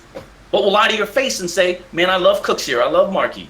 Meanwhile, Cooksier, when he won a world title, brought home a prize purse of $11,000, which is kind of crazy because what he did with that money was very smart, and this is why I love Cooks, right? Like, he paid his rent off for a year. But imagine that. He won a world title, and the only thing he could do for himself was pay his rent. Meanwhile, how does he eat and live? Oh, I know. Salaries. And we just talked about a big team that's leaving because of salaries. Right? So, yeah, like, first you have to be accountable for your actions, and then you have to want to improve. But why do they want to improve when they're making a lot of money? Because people like my COO, no offense, will spend hundreds of dollars on Rocket League crates, even though I'm like, what the fuck are you doing? Right? It's because people will just do that, but they don't realize it's like the stuff that's happening with EA. It's like you really only hurt companies with your wallet. You can do all this fanning the flames and PR bullshit, but you don't actually like affect anything unless you make them hear you with your wallet. And I think like this is a real issue that nobody is like, talking about, I think. But that's why the esport of Rocket League is underwhelming, and why like I made the incorrect decision to let go of Rainbow Six for Rocket League when it technically should have been reversed. Because there's no sign of this shit changing. Like, like, I mean, I can sit here and try to lie to you and be like, yeah, man, everything's great. But come on, man. Like, you'd think I'm stupid if I say that, right? Like, if I'm defending them, I'm stupid. So, I don't know about that. I hear you. I hear what you're saying. That's like a lot to like take in and process on its own. I would kind of want to like leave that to people watching, just to like for sure interpret that the way that they see fit. But like let's talk about other things that we could like do in a sense. So this has been a topic around the scene a little bit. People have obviously done this themselves with making like team decals and stuff like that. They've always talked about team stickers. You've been a part of multiple esports that have in-game items inside it. Can you tell me the benefits of in-game items in esports? Kind of mentioned a lot of it here, but the point I'm making is the only thing Cooks here did with his money was spend it on rent for a year, whereas other divisions are making a lot. Like, other divisions are making the prize sum of winnings in sticker money. Like, the reason we're around is because of microtransactions, right? Like, all this shit that I talked to you about, like, we're only fucking around because Rocket League and CSGO and Crossfire and Rainbow Six was successful in these areas. Because if it wasn't, there would be no F3 and we would have been a failure. And the truth is, like, we didn't get the sports investment that everybody else has gotten, right? So we don't have like that protection, right? Which is how some of these guys are subsidizing these losses.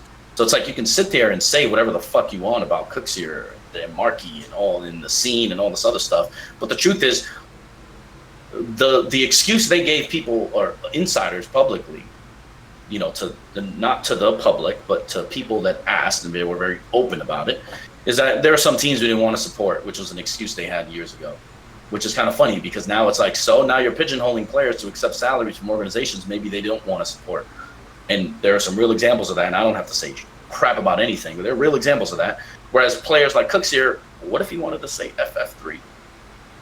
He could start his own org like I did because he's making the money to be able to do it. Whereas he's not now. And Cooks here is like the greatest player of your game, and your greatest player of your game is like broke if he doesn't have a salary. Like, think about that. Like, it's insane that people even defend this stuff as if it's not happening in every other game.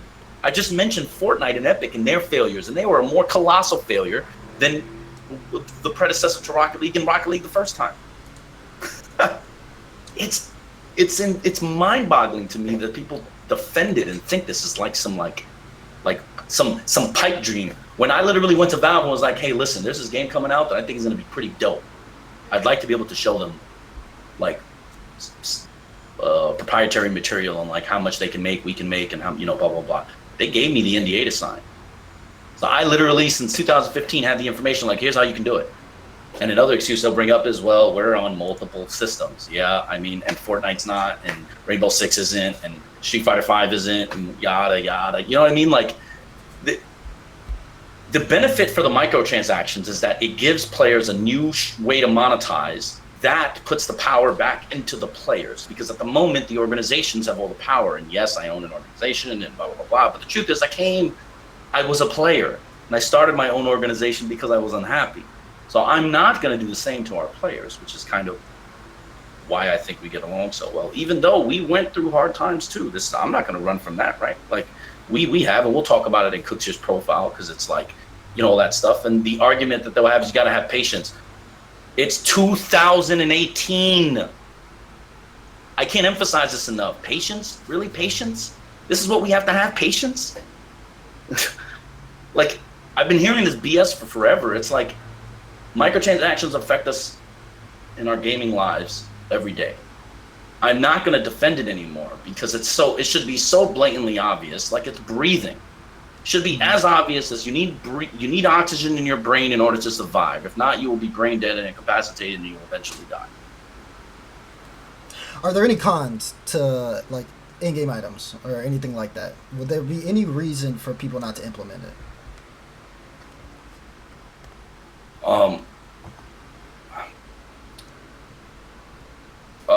It depends on the dev, but for the most part, the easy answer is if they're dumb, they don't realize the value, right? Like, so if you're not gonna have in-game items, why are your prize pools shit? If your prize pools are fucking if your prize pools are terrible, then I mean, I don't know what to tell you. But like, another argument idiots will have is, well, if prize pools are high, then all other tournaments are bad. Well, guess what? That's what's called having a marketplace and an ecosystem, because top players don't want to play on small tournaments, but you know who will? The RLRS teams and the ones below that and below that. And what you should be doing with your esports money is, if you care so much about the scene, subsidize it like, I don't know, Valve does. Because what people don't know is Valve is a very interesting partner, because they support things like PGL, they support things like ESL, they support teams like Dreamhack and some of the North American tournaments, because they give them a revenue share of stickers and items sold that technically comes out of the teams and the players, which I'm sure is something that they don't know, because they're not researched enough to figure this out. But if the target of your question is really psionics, then the answer to my question is, I just gave it to you. Okay. So,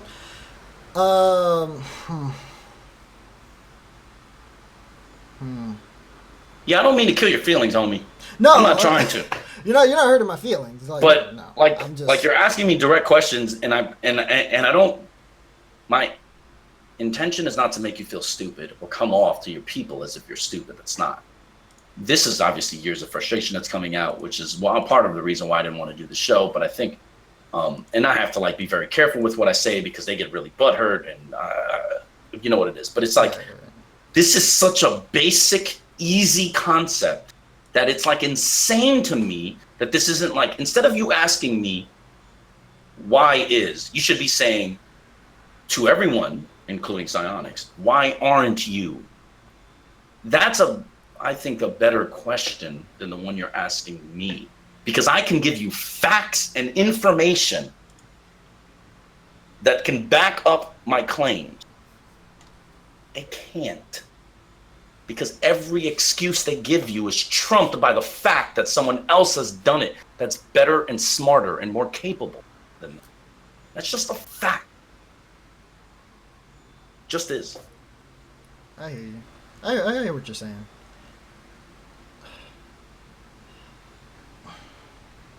I myself have to be careful with what I say, especially like in in this, because obviously being like even talent in Rocket League, especially when things are just so everyone's kind of like being angry, being the pitchforks. I want this to be like a medium, or like find a medium here. I get where your frustration is.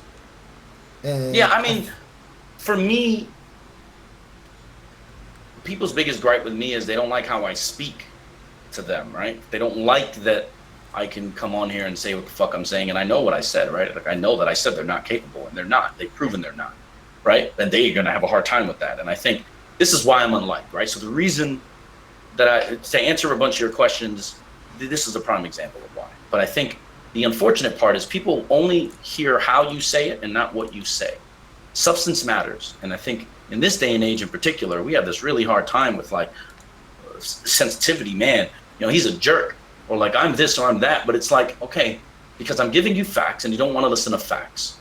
So then what the fuck am I going to do here, right? Like the next thing beyond that is then we can't talk. But then if we can't talk, then we don't have a good relationship. So if we don't have a good relationship, when people ask me about you, I'm going to tell them the truth, right? And then it's just like never-ending perpetual cycle of like, man, you talk to me incorrectly, so I don't want to do what you're doing. But at the same time, the only people that are hurting are themselves, because yes, it's great that they're able to milk Rocket League for everything that they can milk right now. But the problem with this is eventually it's going to run out, and then no one is going to want to play your next game. Because the moment Rocket League has a competitor, by the way, if somebody does compete with them, they're going to lose. In the same way PUBG lost. They have like real examples of like, you're not listening to your core audience, you don't give a shit about the players and people, fine. Hey Epic, what's up, bro?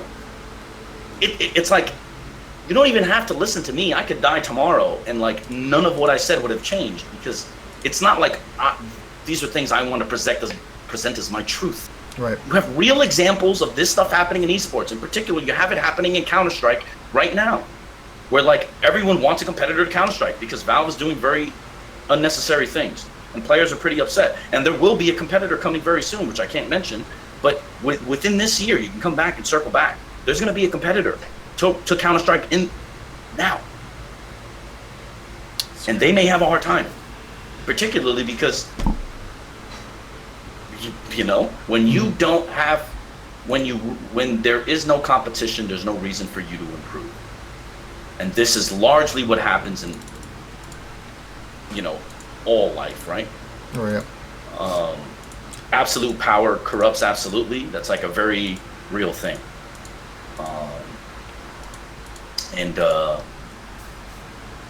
Yeah, man, it's like people like you are going to have this conversation, and you're going to have more patience, and you're going to have to be more, I think, understanding, I guess, of their position and whatever. But ultimately, you and the rest of the players and the people that they're willing to listen to are going to have to present the same facts, because it isn't like it's not that I'm smarter than everyone else. It's just the fact that we've experienced it in other games, whereas the people that are condemning it or making excuses for it have never experienced what it's like. It's just the fact. They've never come out with microtransactions for teams and have seen what it did for an ecosystem. Therefore, they can't technically argue because they don't have the necessary information to combat it. And that's like the very easy way to explain why they're wrong. That's why they're wrong. And this kind of gives like a little bit of background into like why people see like how like frustrated it is when like, or how frustrated you are when you're on the socials and stuff like that. The fact that, you know, you have the experience necessary to understand what's going on, and it's like you're like watching things repeat itself, so to speak. Well, but that's what people don't understand, right? They think I've always been like this. No, I haven't. I was very nice. I try to do things the right way, try to set up meetings, like try to present the information. Like I said, at RLCS Season 3, I had the information in my hand. Literally had documents, proof from Valve directly to show, like, hey, listen. And I got 30 seconds. Didn't even get the full 5 minutes he gave me. And by the way, why the fuck do I have 5 minutes when I've been in the scene for 2015? Whereas I know other owners, you're more easily acceptable, or are more easily accepting of having meetings. And this isn't a them versus me or me being mad about this. This is just, so if you're gonna say, hey man, you're a jerk, And I don't know what to tell you, because it's like, if I do it correctly, I still don't get listened to. If I use my players, they still don't get listened to, right? Our players end up being kind of toyed with the fact that they took Marky's eyebrows to support their game in the same way they're saying can't be done with team skins, because they used a player's likeness to enhance the viewability of a stream. And when those came out, isn't it interesting that when they were giving those skins away, that, you know, Rocket League at 250,000 concurrents at an RLCS, and they haven't hit that, and they didn't hit that in RLCS Season 4, right? It's like, but like, this is where your question earlier, which is like, why do some people like you, some people hate you, is because some people are new now, right? This is going to be the first time a lot of people see me, and they're going to see this, and they're going to be like, man, this guy's really a jerk. But like, they don't realize we've been here since 2015. We try to have conversations many times. So at what point is it okay to fight back, right? Like, at what point is it, when you're not being listened to, then it's like, okay, then the public approach has to be the next approach. And then after the public approach, it's the abrasive approach, right? Like, this is like a natural course of like relationships, right? Like, you love someone, then you kind of voice your displeasure, and then you leave. But it's like, it doesn't really apply here, because I think the scene is a little bit younger, and I think people are PC now, and I think they look at it like, man, like, so I don't think I'm the champion for this, for the obvious reasons. I think people like you and others are probably going to be the reason why things changed. But man, I tried, but like, I got nowhere. And it doesn't matter what the approach I take is, I still lose. Everyone still loses, really, but most people don't know they're losing, because they're not in these games where they can understand how much of an effect it has on the players' lifestyles and the organizations, right? That's deep. It's true though, in a sense. I mean, I've had this conversation behind the scenes with how the ecosystem needs to work, because there are a lot of people who either fail to discuss it, or they just would rather talk about something else. Regardless of the fact that, you know, you've brought it up, we've talked about it already. Player ecosystem always needs to make money, because that gives players benefits of salaries. So, or even if the prize pools don't work right, then no. The truth is, Psyonix really they only care about making money, especially now that they're making it, because they know that their previous titles weren't successful, and now that they have one, they're milking it for as much. This is all about, they don't want to give money to anyone else but themselves, which is why the eSports crate didn't actually help the eSports scene, which everybody seemed to forget, which no one brings up anymore, because just like everything else, you know, over time, people just don't care anymore or forget about it, and like, it just goes away, right? And the fact that, if you notice, they care about microtransactions. Every freaking update has a microtransaction. What they don't care about is splitting that with players and other people. They're okay with esports orgs like us and people, morons like me, that are paying for it and are willing to lose their job over it, and might end up losing their job over it, and could have already lost a job over it if it wasn't for the fact that I have a partner that believes in me and trusts me. Because she could have easily taken my job and been just as successful with F3, right? Because everything was in place, but she didn't. Because people like me are willing to pay for it, because we believe that it has the potential to like bring back the investment and then more. But the truth is, it may not. And now, why I said earlier about, man, I may be making a mistake now, is because this is an emotional decision now. Like, I love Cooks here and Dave and, like, you know, Marky, and like I said earlier, if I have a job in esports, he has a job too, right? Like, and I think that's kind of the big thing here. It's like, I feel insane because since 2015, I've known nothing is going to change, and I'm still here. And part of my ire and frustration with them and other people in the scene that like defended is also hatred in myself, that I was too stupid to believe something that I knew wouldn't change. And I gave up a division which was far more profitable and much bigger. Like, my legacy now may be tainted by the fact, because so far I've done pretty well for us. Like, I've normally never been wrong. Rainbow Six, I was wrong. I actively chose our Rocket League team because we didn't have the budget to keep both. And I knew it was a mistake and still did it. But part of it is because of my loyalty to like Cooks, right? Who's I have no problem saying this. Cooks here, he's going to be an owner of F3 very soon, right? Like, I'm giving him some of my shares because obviously he deserves it, like all that stuff. So, like, it's like,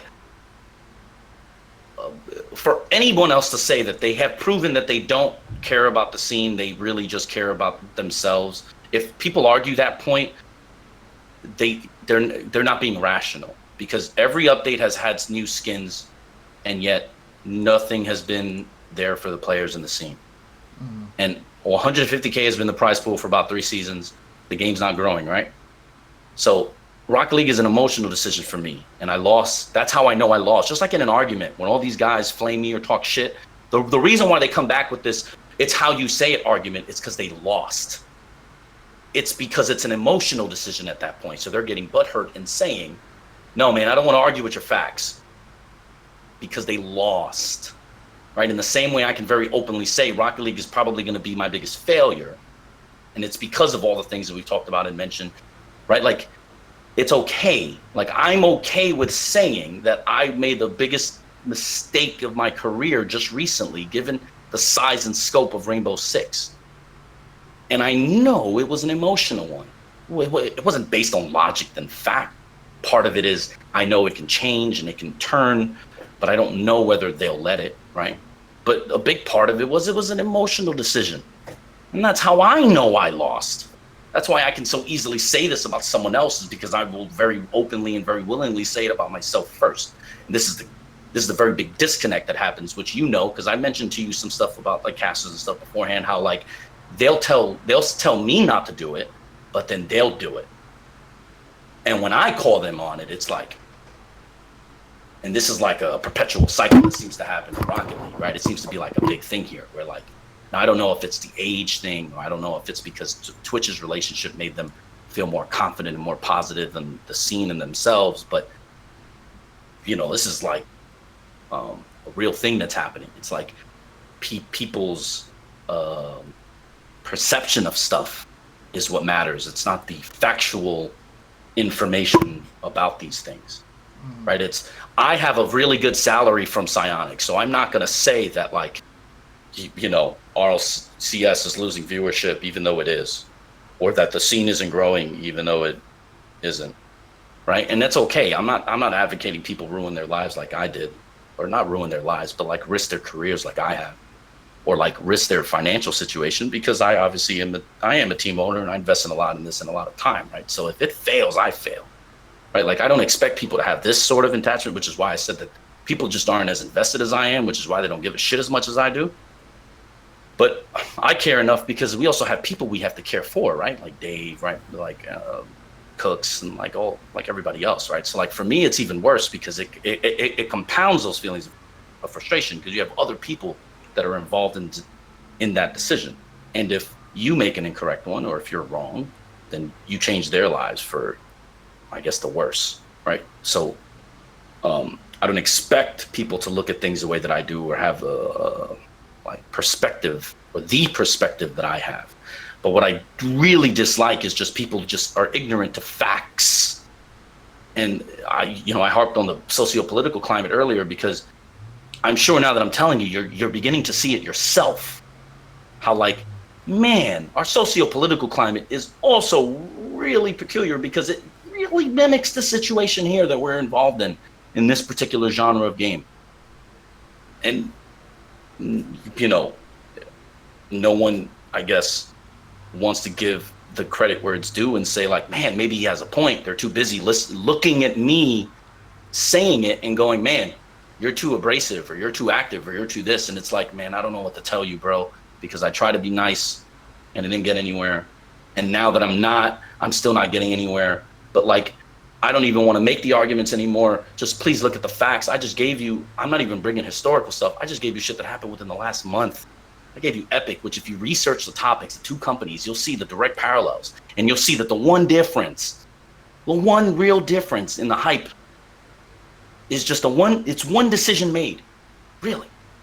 But like, you know, if people are going to continue to deny it and like whatever, then I don't think the perception of me is ever really going to.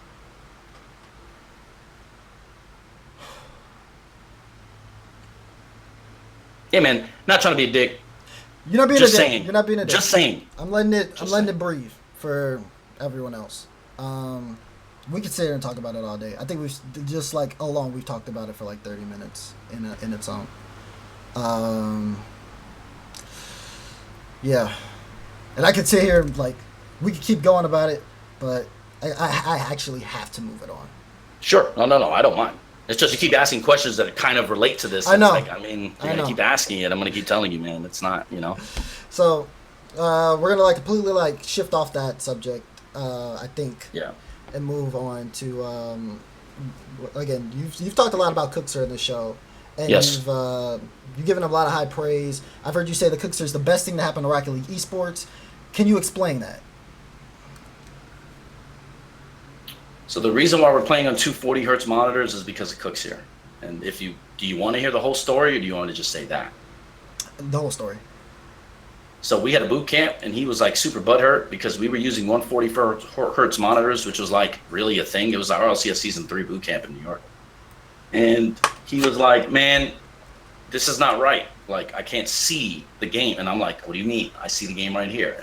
And he's just being Cooks here, right? He's being annoying.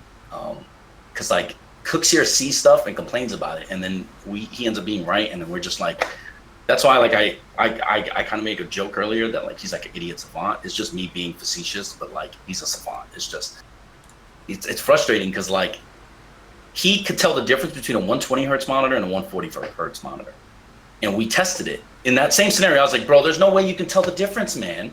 He's like, I'm telling you it is. I'm like, dude, you couldn't even tell the difference between a 120 and 144 hertz. Do you want to bet? Fine. So we had monitors that looked basically the same. So I said, all right, so we tested it in the house, and Marky and Prince Ranheim can attest to this. So we basically like hooked it up, 120, 144, and we didn't tell him the machine, and we didn't tell him anything, and we put it in Rocket League. He correctly deciphered it, right? Like, obviously he has a 50-50 chance, so but still, you got to give him the benefit of the doubt because he knew. And then he also knew. And how I know he was telling the truth was just, then I said, okay, so we brought a 240 hertz monitor from Counter-Strike upstairs and we put it in. And then he was correctly assessing some of the tearing, right? Because you need a 1070 or a 1080 to be able to run Rocket League at 250 or to optimize it, because if not, you get tearing, right? Or like you need a 1080 Ti basically as well, because you'll have it. But if you have a 1080 and you don't have the right components, let's say, you're going to get issues. Well, Cooksey was absolutely right about that. So we were just like, so then we went, so he was right? So like he made a joke about it. And then he said, okay, so we need 240 hertz monitors. You need to get all the tournaments to do that. He basically was like, you need to do it. So I was like, okay, fine. So we went to X Games and they were on 120 and the tents had no AC. It was like 90 degrees and he was like mad. And he was like, you need to make sure this is fixed. Because, like, I don't know, he just thinks, like, people listen to me, even though we clearly showed that they don't, right, with this whole Sionis discussion we previously had. So I went to them, and I went to now Dignitas CEO Michael Prindiville, who was there from NBC. I was like, look, man, you're doing a tournament really soon. You need 240 hertz monitors. Don't use this shit. And he didn't know what the difference was, so I hooked him up with Zowie at RLCS. RLCS was going to use monitors that weren't 240 hertz. I actually talked to Aaron Smith, because Zowie sponsored us for like 5 years. So we basically got Zowie back for Rocket League, which of course we'll get no credit for. And the reason I know that is because the only reason Aaron denied, so Zowie said no to Psionics for RLCS Season 3. And then they came back. But they came back because we consult for Zowie, and I got them to do that. More particularly Dana did, because Dana is the one that actually has a consulting agreement with them, but you get the point, right? I was like, Dana, we need to make this happen. Dana went to Aaron. Aaron went to HQ. Aaron said he wanted it, whatever. And I can tell you the deal. It was for 20 monitors. How funny is that, right? A top esport can't even get financial support for monitors, but that's a conversation for a different day, right? But we'll never get Cookshire will never get the credit for this, right? Ever. He's never received a thank you or anything. And why that's important is because what's going to happen now. So X Games, now RLCS. So now we go to Dreamhack. They're on 144 hertz monitors. So this is the place where I use that expletive that Cloud Fuel was like, hey, chill out, bro. And I was like, all right, bro, my bad. You're right. Mm-hmm. So they have the same systems. So Cooks looks at me and gets mad at me like I'm the one that decides these things. And he's like, you better tell him I'm not playing on this stuff, man. I keep telling you, like it's my fault. So I'm like, all right, man. Zowie has a booth there that we're running. So I was like, yo, I need 240 hertz monitors. hook us up. They were like, nah, man, screw Rocket League. Because they're on, and that's a different topic for another day, but they're not happy with RLCS and Twitch, and go figure, right? So, so the person that was at the booth was a new hire because they ended up removing the guy that I told you about, Aaron, for political reasons. And this is also why we're not really messing with Zowie now. It's because, yeah. But anyways, so this guy was basically like, first off, this game isn't even powerful enough to handle a 240 hertz monitor. And I now had to convince Zowie again that 240 hertz is the way you should play Rocket League because it's the fastest game in eSports and it does all this other bullshit, right? So I basically had to go to them like, listen, stop playing games. I'm telling you. He was like, the two of you don't know what you're talking about. He said that to us. And I'm not going to say the name of the person at Zowie or whatever, but so Cookshear's right there. And Cookshare is like, you can see Cookshare is like, boy, I'm about to cook this guy if you give me 5 minutes, Heck. Like, let me at him. I was like, hold on. So I went to Cloud Fuel and I went to Corey and I was like, guys, I need some help. We used to have a better relationship. Unfortunately, they removed the guy. This is a new guy from Taiwan that doesn't know us and doesn't know anything about us. And he basically thinks we're lying to him and I'm full of shit. So I need your help with this stuff. So they went and talked to the Zowie guy, and we obviously, and then Cookshare proved to him that 240 hertz works because he showed him that the game is optimized at 250 frames. So 240 hertz monitor is the right, like, right. So Cookshare proved it to him, and he was like, oh. Right, so now Zowie has on their pipeline that Rocket League is a very important game to be able to sell monitors in. And I hope this story, when you decide on a 240 hertz monitor, I hope the story in particular, for the people that are going to be watching this, influences what monitor they buy, which 240. Because I would argue that one that has that one that hires a marketing guy that so very blatantly tells a player he doesn't know what the hell he's talking about despite factual evidence might be one that maybe that's not a company you want to support, because that's definitely a reason why we're not with them anymore. And it's because they were very disrespectful in the transition, right? They used to have people that were there that we've known, that we grew up with in the scene, and then they started bringing people from Taiwan over that basically were like, man, what the hell are you guys talking about? And they really like the fact that they disrespected Cooks really turned me and Dana off and created this like inevitable downfall of the relationship, because we were just like, what the, after all the help we provided, like we were just like, whoa, right? So, but Blake and Corey were like instrumental in convincing them, and them going, oh man, okay, right. So, but like Cookshare's never going to get credit for this. We're playing on 240 hertz monitors because we would have probably been playing on 120, 144 hertz still if it wasn't for Cooks, because Cookshare from the very beginning was like, Hector, you're dumb. I need 240, not 140 hertz monitors, because I was the one that unfortunately made the decision to go 144. Because I could have gone 240 hertz, but I said the same thing they all said, which was, there's no way. This game is not intensive enough because it's 3-on-3. But I didn't take into account obviously the speed and how difficult things have to render, and like I didn't do my homework initially. Mm-hmm. So Cookshare and me got into a little scuffle the same way me and everybody else ended up getting into, and why the difference is, why is it okay for me and him to argue and not them and us, is because they pay us for consulting. So you might want to like listen to us, right? Whereas Cookshare doesn't pay me to consult for him and I don't pay him to consult. You know what I mean? Like, right. So, when Cookshare proved me wrong, and I immediately was like, damn, you right. All right. So then I became his biggest advocate, and I obviously started teaching everybody else, like, here's why you have to do this, because, blah, blah, blah, because Cookshare doesn't want to do that. He doesn't want to talk to everybody like that. Like, right. So, but like, he's never gonna get the credit for any of this, right? Like, he's never going to get the credit for like changing the game the way that he did, for being the best player over the years. Like now you hear he's never the best player in the world, despite the fact that if we look at what he did in our season 4, he carried us, man. Like we weren't very good. And everything that we did, all the analysis of other teams, all the strategies were predicated on making sure Cookshare carries. Like, come on, man. Mm-hmm. Like, give me a fucking break. Like, look at all the teams that go up and down from RLCS to RLRS. Like Cookshare, this isn't discrediting Mystic at all, because you know how I feel about Mystic. I think Dave is right, like has the best vision of any Rocket League player, especially his passing ability is like utterly insane. But like Cooks is not going to get the credit for this. So when I say he's the most important thing to happen in Rocket League, it's because he was also the reason why we very nicely try to talk to Psyonix for so long about like this in-game stuff. Like Cooks are still the reason why there's even an amicable relationship between us and Psyonix, right? Like it's not the best, right? So like they're inviting people over. I can't say why. And they invited Cooks here, and Cooks is like, no, I want Dana to go. And now there's even question as to whether Cooks here is going because he wants to bring someone from F3. Like it's still bad, but the point is Cooks here is like the guy that can like bridge the gap, and like he's never gonna get the credit for this because nobody really talks about it because we don't talk about it because that's not our thing.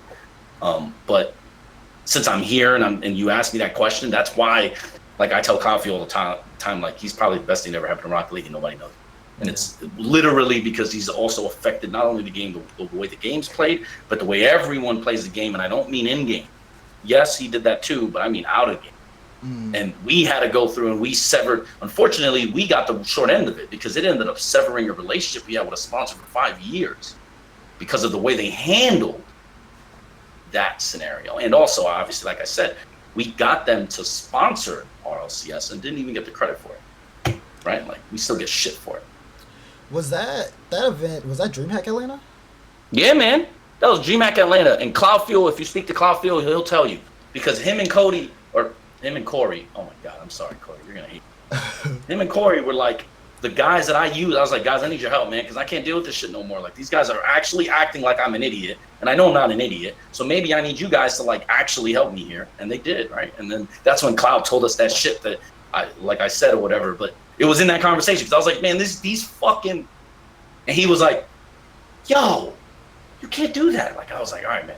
But like, that's how mad I was because they in fairness, that was like not 10 seconds, maybe like a minute because the Zowie booth was here. And then, so like the Zowie booth was here facing this direction.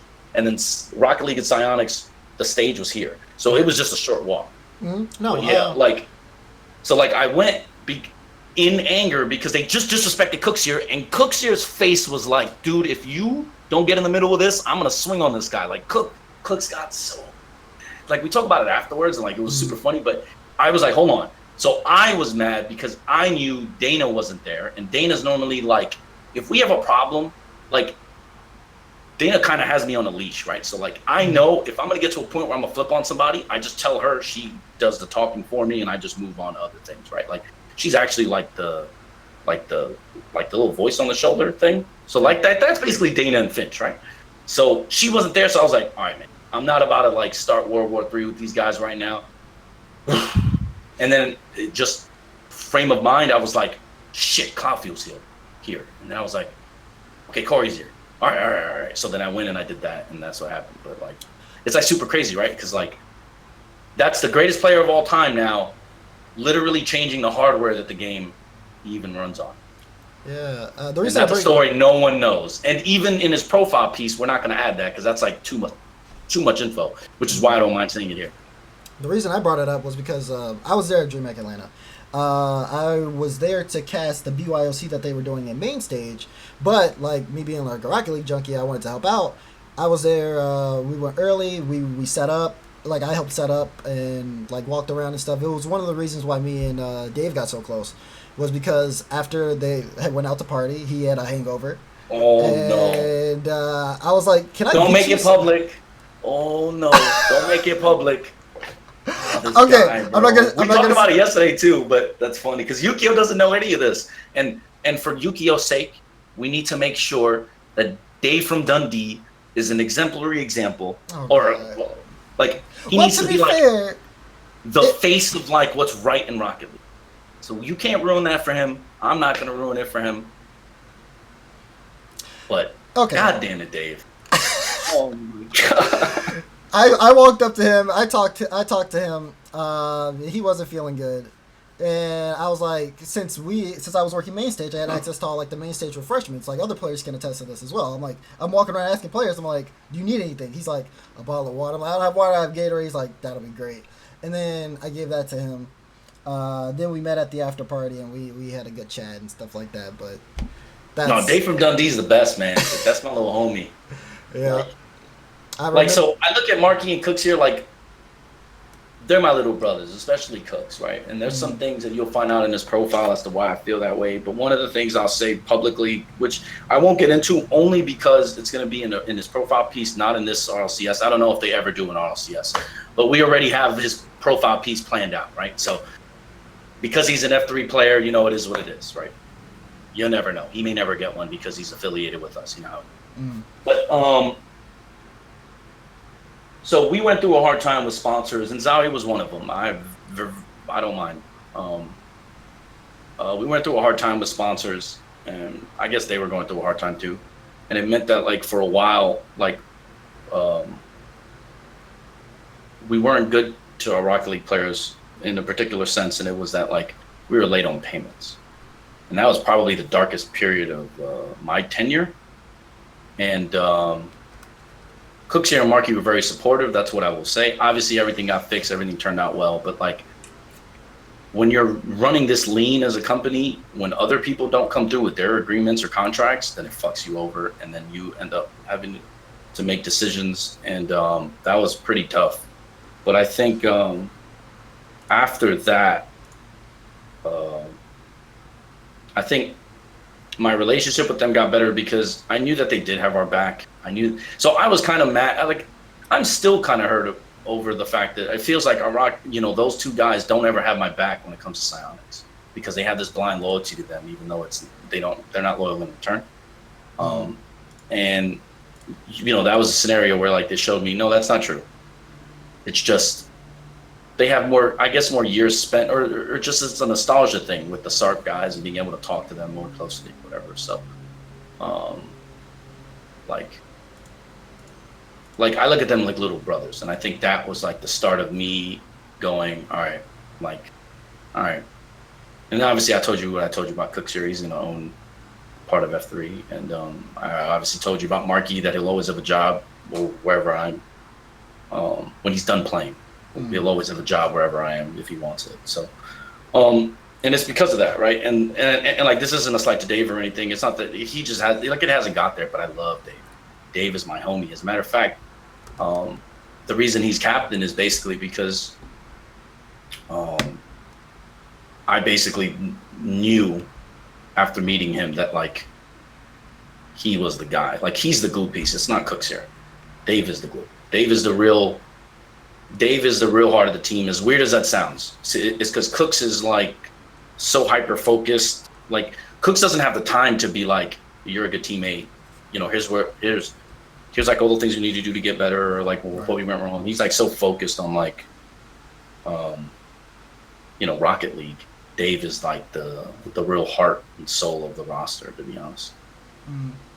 No, so I'm not trying to shit on him or anything, but, like, that was a fucking low moment, man. Oh my God.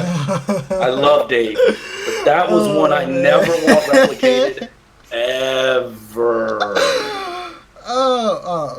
He's great. He's great. That's all I'll say about him. He's great. I love him. Yeah. Main reason I brought up Dreamhack Atlanta was, again, I remember us having it, like, FlipSid always played in the same spot because of the monitor issue with Cooks. We were like, okay, this is monitor, this is computer, no one else touched it, no one else moved it. D-pins. Like, they made sure that, like, that's what that was doing. So, I mean, it's cool. And I remember sitting there, I was like, you were talking to Corey and Cloud about things that myself, like, where I was in my career, I guess, was just, I didn't understand, or, like, I wasn't ready to understand. There was, like, a lot of things that, like, I was, like, listening, but I was just dumbfounded in the ears. But it's always so interesting how things work their way around and how we've gotten to, like, this point right now. That's great. It is. I've already kind of asked you this one. So moving back into you and esports as a whole, what's your most memorable experience in esports? I kind of mentioned it, actually, and you'll probably see it in that profile piece. There's something Cookshare said to me during that whole thing. So, like, full transparency, the players knew what was going on. We showed them emails, contracts, proof. Like, we're like that. Like, we're not jerks. Like, they know. They know what's up. But probably what Cook said, which still has, like, a major impact, I think, I think in my life. I think, look, if we're being honest, I got kind of tired of being, and I am tired of being a CEO or like an owner of an esports team, partly because of the politics that come behind it. Mm-hmm. Like I'd much rather focus on the program and the analytics and the stats because I don't have to deal with other people's bullshit. But there are a lot of people here that obviously need F3 to be successful and want and have spent a lot of time and blah blah blah, like all that stuff, right? So Right. the players among them, but I think I can't talk about that because we're going to put it in a content piece, which I think will explain it a little bit better. Okay, that's fair. What I really will tell you though is we had a similar situation in Counter-Strike, which wasn't as personal. Like I don't think it like to me it wasn't as impactful, but I think the most impactful moments are when it feels like kind of like your players have your back, and like you see that like the effort you put in is reciprocated. I think that to me is probably the best part of this job. I think it really is the only good thing about this job. Is that that your decisions obviously have consequences, both positive and negative. But it's when you get the assertion. I imagine it will be the same as if you're a parent. I'm not a parent, but I imagine it will be the same as your kid saying, I'm really glad you're my mom or dad or whatever. I feel like that might be a much bigger example, but I feel like in a small way, that's kind of the feeling you get when your players are like, nah, man, you're my guys. Because like Cooks here isn't the highest played Rocket League player, and he knows it. And the only reason he's not is because he's cool with being with us. But like, that's like in a microcosm to better explain instead of being cryptic, that's it, right? It's like the fact that he knows, and he's still like, it's fine for you, fine, but I know, right? It's like when you understand that your guys think like that and feel like that about you or value you like that, that's pretty cool. Yeah. Right? So I say that's probably the best thing about this is like the interactions with players and in a very real way, not just player, owner, team result, Right, and definitely it shows. If anything, these past 2 hours have shown that. Like, because I don't give a shit about the championship in season 2. I don't even think about it. As a matter of fact, my memories of RLCS season 2 are more about failure, or more about Dana warned me that I need to be on them. And the only and first time I ever felt like this happened then. And I told her, I was like, no, they got it. They understand. And then look at the performance of that team after RLCS season 2 going into season 3. They were young and they needed someone to be like, look, man, you guys need to, like, the work starts here, right? You guys just climbed the mountain. You have to take this more seriously. You're going to have to improve. People are going to catch up, like all this stuff. And I did the opposite. I was like, nah, D, relax. You don't know what you're talking about. Which is the first time I'm ever like that, because I'm very competitive. So I know you win a championship, in order to maintain that, it's going to be way harder than it was to get there, right? So like, I know that, and I should have known that. But I felt at the time, it was like, they just dominated everybody. Why am I really going to sit here and be a jerk? Or like, why am I going to challenge them? And I felt, and like, so like when I think of like even the RLCS season 2 world championship, I don't ever think about the title. I think about something that happened on stage, which I'm not going to mention, which was really messed up. And then the fact that like, I'm like just as responsible for them not showing up in season 3 as they are. Right? Like, so it's like, we don't even care about wins. So like, I mentioned all that shit about our championships and stuff because it's in our investment decks and stuff. And basically that's what you were asking, even though you weren't asking it. But like, I don't really live or die by results, which is why I wasn't really upset or anything. Or like, you never see me get pissed off when like the players win or like lose, or why you never really see me comment on when they win. I more comment on like specific plays that I think are absolutely insane. But, yeah, it's like, because most of this job, I already focus on performance. So my relationships with players should not be about just performance. Right. Because that's not really the way to operate a business, I think. Or at least this business, because it's more interpersonal. Yeah. And, you've already mentioned how, like, personal you get when it comes to these guys. And, again, we've talked about it, like, earlier. How that's, like, a good thing and like how it kind of gets in the way of other things.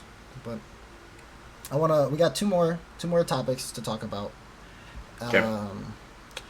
First one is, why does it seem like marketing is more important to game success than the actual game sometimes?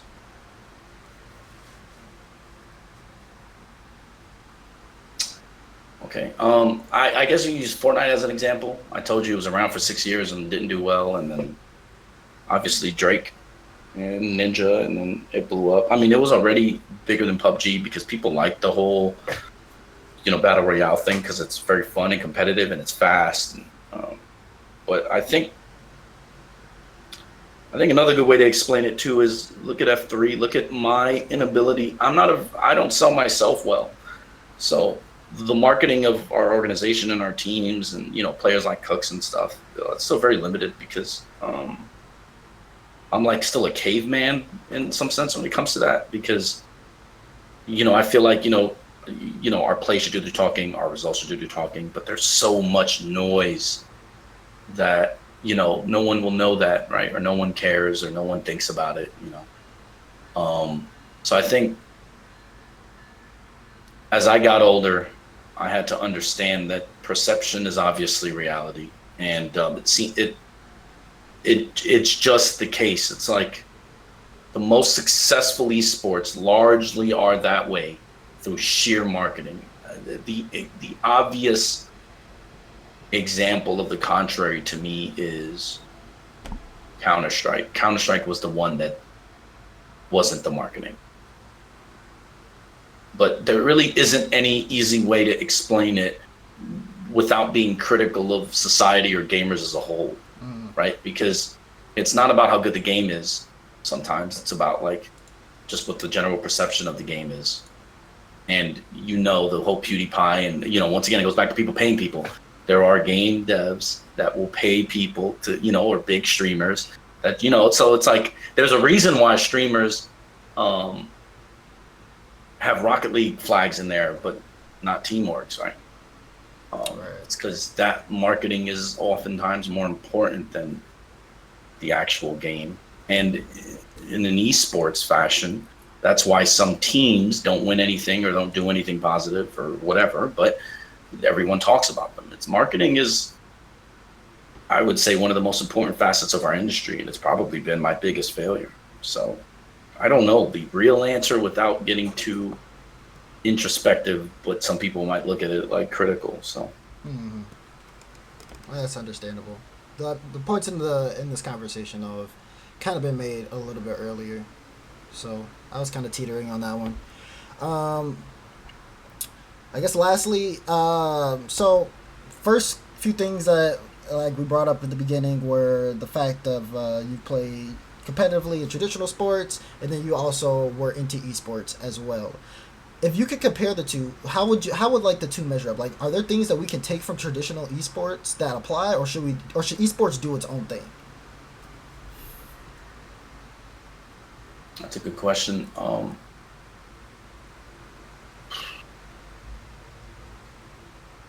right, so let's break that down in different ways. Yes, there's a lot of similarities because the way I run our team and the way I've run F3 are based off real life examples of, interactions with both teammates, coaches, and obviously playing. So that's the easy answer is I'm built off of my own experience. So to lie to you would be fucked up. No, because you can't. It goes back to that franchising discussion we had earlier, right? You can't treat it like one game, one league, because I think that's really stupid. And I can go through the hour long it'll take for me to explain that theory, but what I will tell you is it's really dumb. And that's a necessary sports thing, which I think is dumb. So obviously no there. Do you listen to Joe Rogan's podcast at all? No, I haven't. Probably should. So he was talking to George St. Pierre recently, and George St. Pierre basically was like, hey, man, we're all going to be playing video games soon. And the reason I bring that up is because that's George St. Pierre. He's probably the greatest mixed martial artist of all time, if not John Jones or Anderson Silva, depending on like what you think. And I think that's a very easy way to explain, sports and esports. And when a guy at the top of his profession makes a mention about gaming in this way, it's because people see the general shift in culture. And they are relatable in a lot of ways, and that is one of them, right? They're a very big entertainment, but we are a very big entertainment medium that is only going to grow and is going to be more popular amongst the youth than most things. So there are things we can take from it. I think there are things that are very different about it. So looping it together, how they measure up, I personally believe that maybe not my grandchildren, but no. I think my grandchildren are going to grow up in a society where gaming is bigger than most traditional sports. And I don't know if that's because cybernetics will make it to where like, you know, like artificial intelligence or robots are competing, or like that's a conversation for another day. But I know that, you know, in 100 years, I can very well see how we will be bigger, or gaming, competitive gaming, whether it's VR or like Rocket League with a controller, will eventually get to that size, right? So, is there anything else particularly about that you had a question with, or wanted to comment on, or wanted mindset on? No, it was just more so like trying to ask someone who's been a part of both avenues, like how they see things, and just like where you kind of see things are going. You've answered it perfectly, in my opinion. Yeah. But Hector, thank you so much. We've been talking for 2 hours and 21 minutes. Looking here at the bottom, and it's been a good discussion. Everyone in chat, thank you guys for showing up as well. Obviously, this was I don't know. This had a bigger turnout than I thought, so I appreciate everyone of you guys coming through. Definitely want to like remember for all of you guys. It'll be posted on the subreddit once it's uploaded to YouTube. And then, as Hector advised me, I'll try to see if I can make it into some podcast form or some, Yes. I'll work on that And as soon as I can. and also because Dave made me do this, you should make Dave do this. Okay. Screw him. Yep. So as you guys know, after I get on vacation, I'm going on vacation tomorrow to Florida, but when we get back, we're gonna have Mystic on the show. He has no reason not to go on the show. We're just gonna. We're in Florida. We're in Florida. Orlando. I actually live in Florida. Oh no. I live in Pines. Oh. I live way down south. Yeah, we're going to like Disney World in Orlando. It's like me and my sister and everybody else. So. Yeah, let's go. I mean, I'm in New York now. I'm in the team house. I don't know if you can tell. Have you ever seen this? Because the guys at a boot camp here, and they did an AMA on Johnny's stream, I think. It was in this room, actually. Oh, wow. I didn't look at it too much. But, all right, man. It was nice. It was a pleasure to meet you and stuff. Mm-hmm. We'll talk. All that jazz. Yes, sir. All right, bro. All right. Thanks, Hector. Yep. Thank you, everyone else, for joining me on Discussions with Dazerin. That'll be it. You all have a good one, and I will see you guys later. Oh, look, he's going.